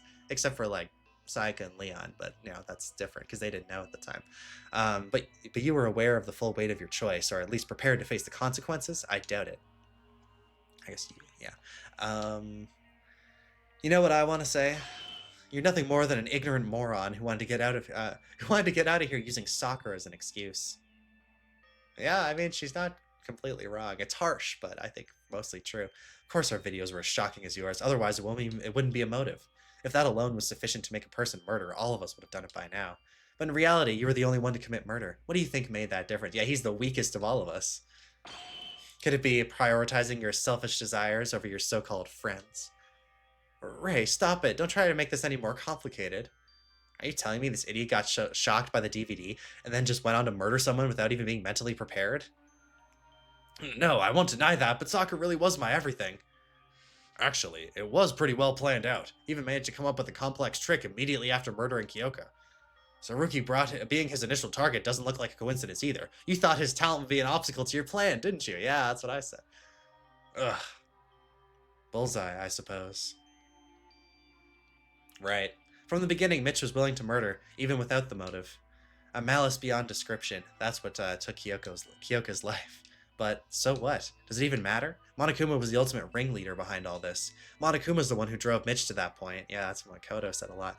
You know what, Mitch? Right after watching the motive, Kyoka told me, Haru, and Satsuki this. Murder, motives, anxiety. Oh, I think this is supposed to be her talking, not Yuki. Oh, I forget her voice. Oh, no. Murder, motives, anxiety. Just push them to the side and have fun. That way we can all chill out and strengthen our bonds. Kyoka probably got the same amount of shock as you, but she was trying to overcome the situation by getting everyone together. If she had a chance to talk with you yesterday, things could have been different. Why, isn't it so frightening? Who would have guessed that the world-class celebrity is nothing more than a bad-tempered coward? This is why you should never judge a book by its cover. He said that earlier about the Monokuma file. No one would have ever thought the Mitch Higa would murder. What? What are you talking about? It's your fault. This entire situation, Mitch's murder, it's all your fault. How can you even say that? Ah, don't be so salty. What's done is done. Don't you got a carpe diem? Oh, what's up with that attitude? If you're trying to fight me, give up. You'll probably end up hanging out with your dead friend anyway. Besides, you guys don't scare me at all. Shut up, Monokuma. I don't know where you got the balls for that, but someday I'll bring you justice myself. Saruki might be an exception. Gee, look how long you guys have been holding me back. Well, better get started. Started on what? The punishment? What else would it be? I told you, punishment awaits the loser of the class trial. Punishment? You mean execution? Just give me a sec. Of course I'm guilty. I deserve death. I deserve any kind of punishment. I know I can't ever make up for my crime. But still, are you really gonna kill me? Sure, I killed Kyoko, but isn't this a bit different? Seriously? You're gonna take my life? I can explain. I really must have been crazy. I'm sorry. I'll never do that again. I can rot in jail for the rest of my life. Just don't kill me.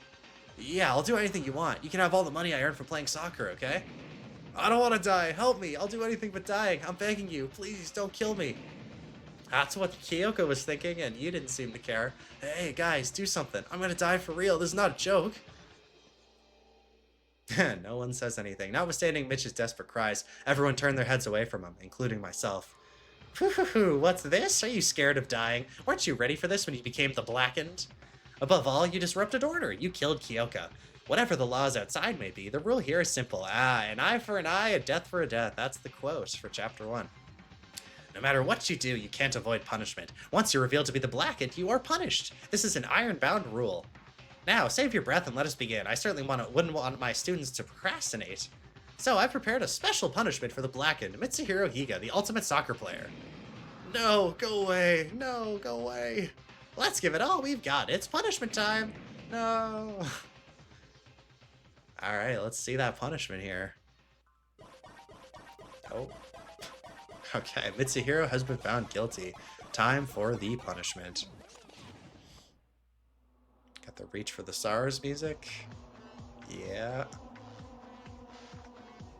They always, for the first execution, they always show everybody's perspective.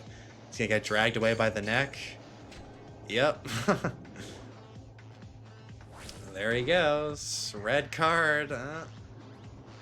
Says it's just gonna be pummeled by soccer balls or something.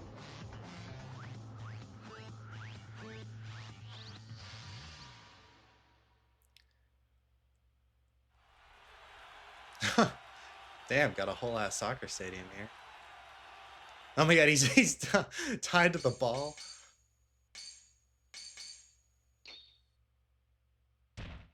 Oh my gosh, this could be like a giant Monokuma.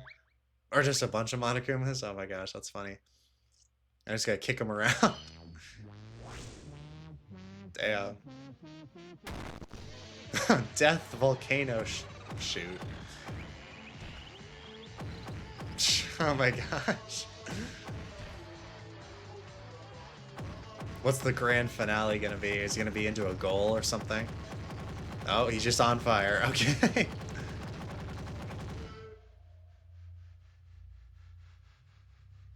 Oh yeah, they gotta show everybody's expressions. Yep. Yeah, Kenji's just like stone cold, doesn't care.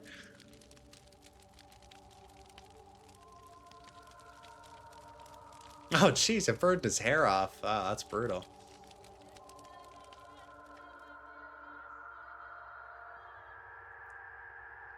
And we all see it on the TV. Yep, very reminiscent of the Danganronpa 1 and 2 first executions. Nice, very good.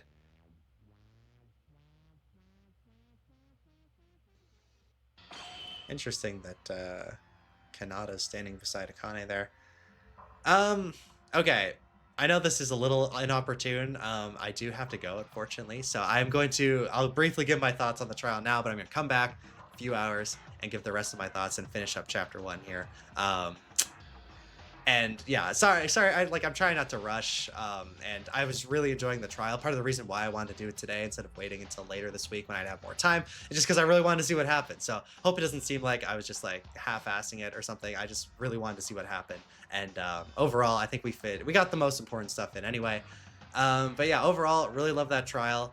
I would say definitely better than the Trigger Happy Havoc's first trial, even though I guess I figured out most of it beforehand. I didn't figure out the bouncy ball part. I was wrong about that, and sort of how he tied the rope up there, but everything else I had figured out. for the most part. So, and I figured out that Mitch was the culprit pretty early on. I'm pretty glad he's the culprit. Definitely didn't seem like a good dude. And now, honestly, I don't even know who my least favorite character is of who's left. Like maybe Kinji, just because we haven't seen much of him. But I really, yeah, there's no one I dislike that's left at this point, which is good. I like the cast. The length was good. A lot of the arguments, like even though it was the first trial, like the first couple nonstop debates were pretty straightforward, but that's to be expected. And for the most part, everyone seemed pretty useful. I'd say probably more so than the Trigger Happy Havoc cast. A lot of people were chiming in. Like Kanata at the beginning was participating a lot. And it seemed like, yeah, everybody got their chance to shine in this trial. So it was good. I liked the murder trick, I guess you would call it, of how he like used the ball to wrap it around the ceiling pipe. That was really cool. I appreciate that, and I like how it's complex. So yeah, that's gonna do it for now. I will be back though later to finish off the trial and give the rest of my thoughts on the chapter as a whole. All right, I am back. It is the next day, and yeah, I'm ready to finish off the trial. I had to redo just a little bit at the end after my last save point. I did slightly better on the minigames, so in the interest of transparency, I do have one extra monocoin now. Yeah, anyway, I'm ready to finish off the chapter here. Yeehaw, that's it. Yes, this thrill, this excitement. You can only feel this at punishment time. Mitch is dead. It happened in an instant. Mitsuhiro Higa, who was alive and breathing merely minutes ago, now greeted us in death amidst scorching flames across the screen. Despair. That was exactly what came up in our mind. Mitsuhiro committed murder. Of course, he was unforgivable. But this is too harsh. We have to keep doing this? I can't. Anyone, please, get me out of here.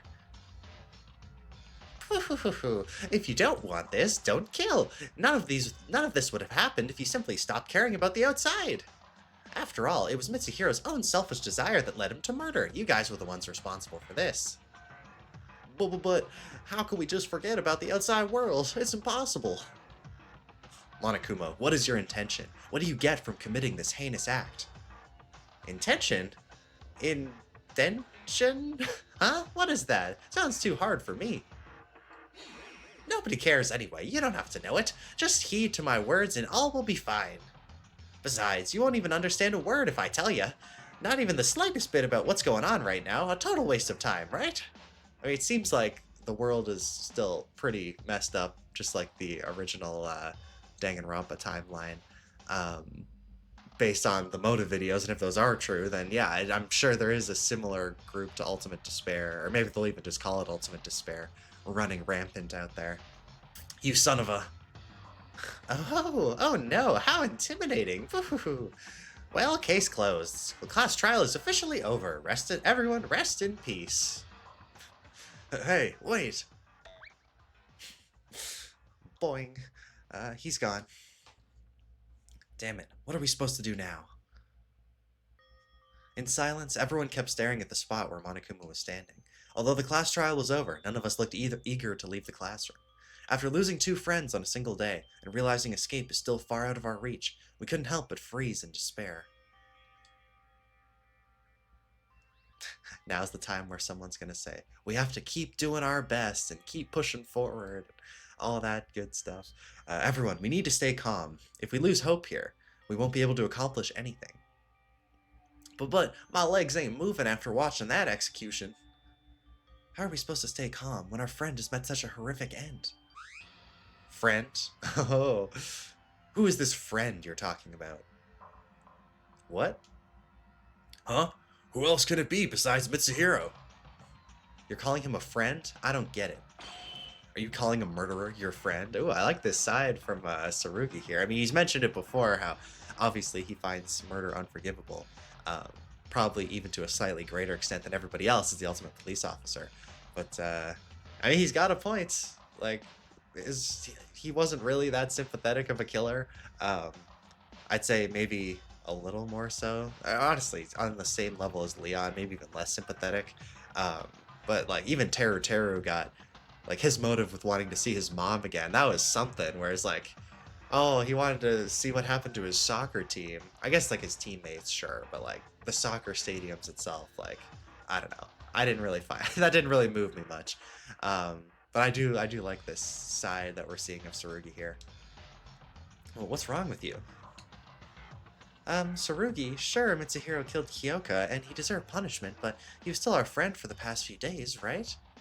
Yes, he was. Now he's only a criminal who got what he deserved for committing the worst possible crime on Earth. What's so surprising about that? You may argue that Mitsuhiro deserved the death penalty, but do you condone Monokuma's actions? Are you condoning Higa's murder? Yes, Monokuma killing him was also murder. Monokuma's a criminal worthy of death, too. But letting Higa live would be just as absurd. There ought to be retribution for every murder. What the? Are you saying you're glad that Mitch died? Oh, I like that face. Of course, no murderer has the right to live, regardless of how many they've killed. What? Wow, okay. That's interesting to see how that progresses going forward. If that side of him comes out a little bit more as more people keep on dying. Sure, Tsurugi said that he despises criminals more than anything else, and that his dream is to end all crime in the world, but still. Saying he's glad for someone's death, even if that someone was a murderer? That's insane. That's kind of like what Hiyoko would say when after Teru died. She's like, I would have spat on him too if I could have. Would you also say killing a murderer is acceptable? No way. If you kill a criminal, then you'd be a criminal too. However, wasn't Monokuma already a criminal to start with? When did I say I'll excuse Monokuma's actions? I'm just saying that Higa got the thing he deserved. I loathe that bear scum more than anything, but there's one thing he said that I can agree on. An eye for an eye, a death for a death. That is my motto as a police officer. Lunatic. Isn't it a bit problematic for a police officer to say that? Why would it be problematic? I think the real problem is with the current legal system. I'm going to work hard to change the laws in this country. No, the entire world. I'll create a world where no one can dare to commit crime. It's almost like the very early on. I mean, it's been a while since I've seen Death Note, but almost how Light was acting, and like at least in the first couple episodes before he really lost it, where it's like creating a world where everyone's almost afraid to commit a crime because of the consequences for their actions. Which is an interesting thing to think about, where it's like, obviously that would be nice, a world with no crime, but do you want to have that enforced out of fear? Yeah, I don't know. I mean, obviously that it's no crime is a good thing, but it's the way you take to get there. Anyway, that's why I need to get out of this place. Same goes for all of you. Stop thinking about that killer and strategize on how we'll fight Monokuma. I'm not supporting Mitsuhiro, but something's definitely wrong with you. Wrong? To me, the way you're acting is wrong. Don't you realize you're already approving his actions by caring about his death? Criminal or not, somebody just died. How could you react like that when a human being was murdered right in front of you? I imagine he's more used to death and seeing dead people than everybody else is. So probably affects him a little less. How could I? Well, criminals don't count as human beings for me. Leader? Tsurugi, what happened to you? You weren't like this. What do you mean? I was like this the entire time. I'm just giving some advice to those of you who are being overly hysterical. And even if he believes that, he is being too harsh on most of these people who are experiencing death for the first time. Like, they're allowed to feel conflicted and upset about Mitch's death, especially with how brutally he was executed. Like, it's pretty wrong of him to be just, like, saying that they're wrong for thinking and feeling this way. Of course, I'm aware that I'm ultimately the one to blame. Kyoko wouldn't have died if I had been more alert. Therefore, from now on, I won't ever allow another murder to happen in this school, no matter what it takes. It's my duty to protect you all, isn't it? And there go the death flags. Very similar stance to Ultimate Imposter / Byakuya there in Danganronpa 2. And we all know what happened there. You... Stop. Mikako. She spoke. Oh? Everyone's exhausted. Let's go to our rooms and rest. Calm down. We can talk again tomorrow. Yeah? She's sort of trying to rein everybody back in, be that, like, level-headed, ironically, leader that we kind of need right now. Right. This mind-blowing incident got us all heated up. Let's cool our heads and talk again tomorrow. Fine. I don't think you can logically... I don't think you can think logically in this condition either. It'll be interesting to see how the group sort of treats Tsurugi for the rest of the game now. And thus our first class trial has come to the close on the worst possible note. If it wasn't for Mikako, we might have broken into a fight. Honestly, that little exchange at the end was almost more interesting than the rest of the trial. I'm really interested to see what goes for, or how that affects everybody's relationships going forward, and the group dynamics. Somehow, I feel like everyone went crazy. Now, I might be the one who's crazy. 2 of us died on a single day. It would be weird not to go crazy. Will we ever get out of this place? Will we ever escape this monstrous killing game? Well, if it's anything like Trigger Happy Havoc, 6 of you will, which is actually like just under half. We took the elevator to the school building and quietly dismissed ourselves. The atmosphere felt heavy and a feeling of distrust seemed to pervade everywhere like it did on our first day.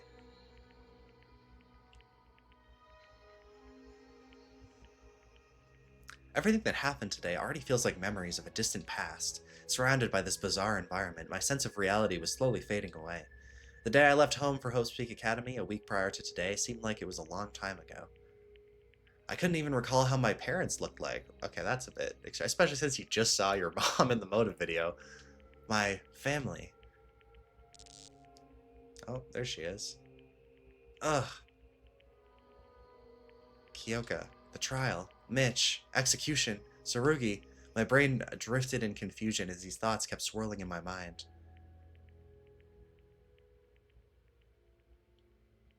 We made it through our first class trial, the very embodiment of despair, without achieving anything.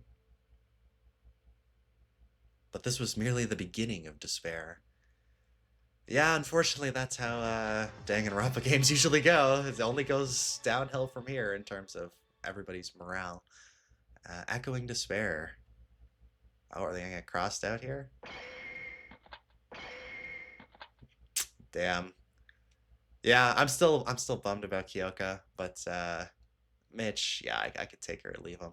Um, Honestly, I think I said yesterday when I was recording the trial that Kinji was my least favorite, but I rewatched some of the trial that I did before starting recording today, and actually I like him quite a bit. He seems very rational, very level-headed.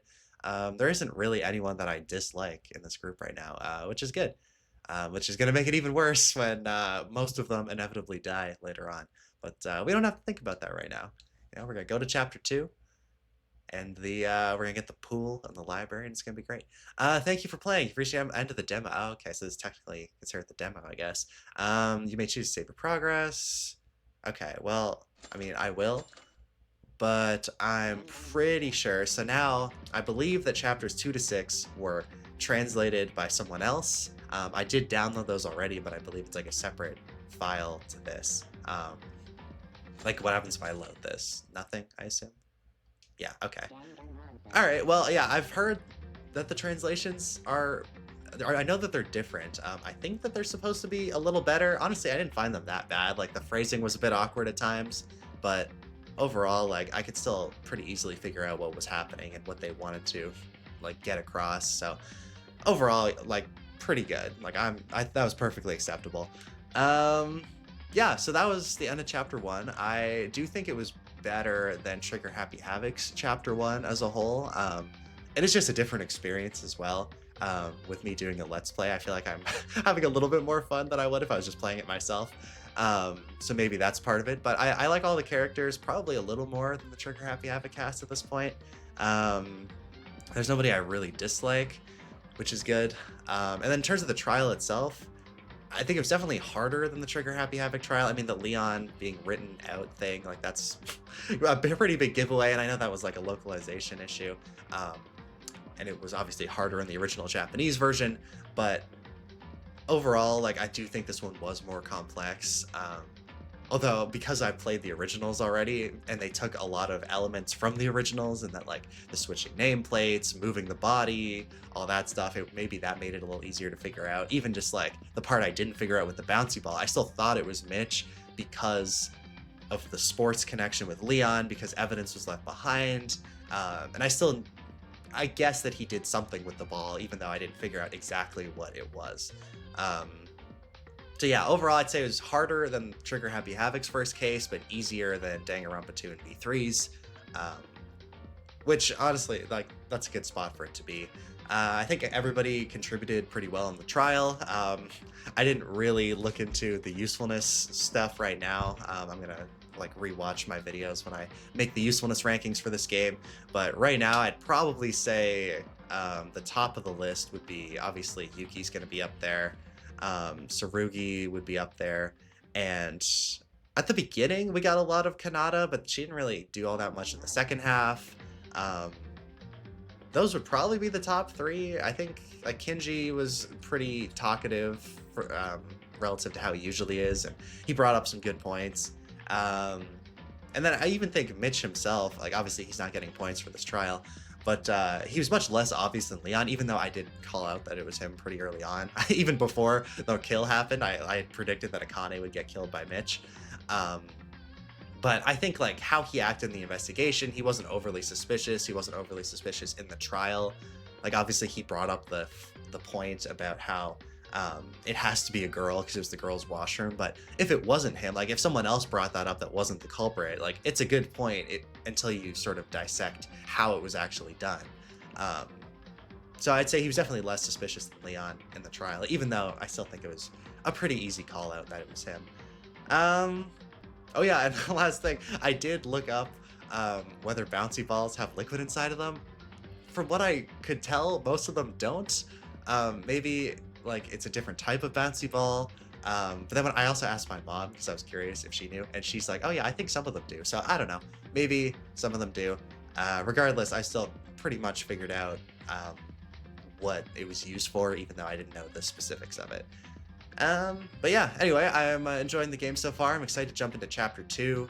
It'll probably be a little longer before that video comes out, so I can start working on the Danganronpa 2 culprit ranking video, get started on that before I do some more recording for this game. But yeah, really liking it so far, and I'm excited to check out more. If you liked the video and you're excited to see more, make sure to like and subscribe. And yeah, I will see you guys next time. Thanks for watching, and have a fantastic day.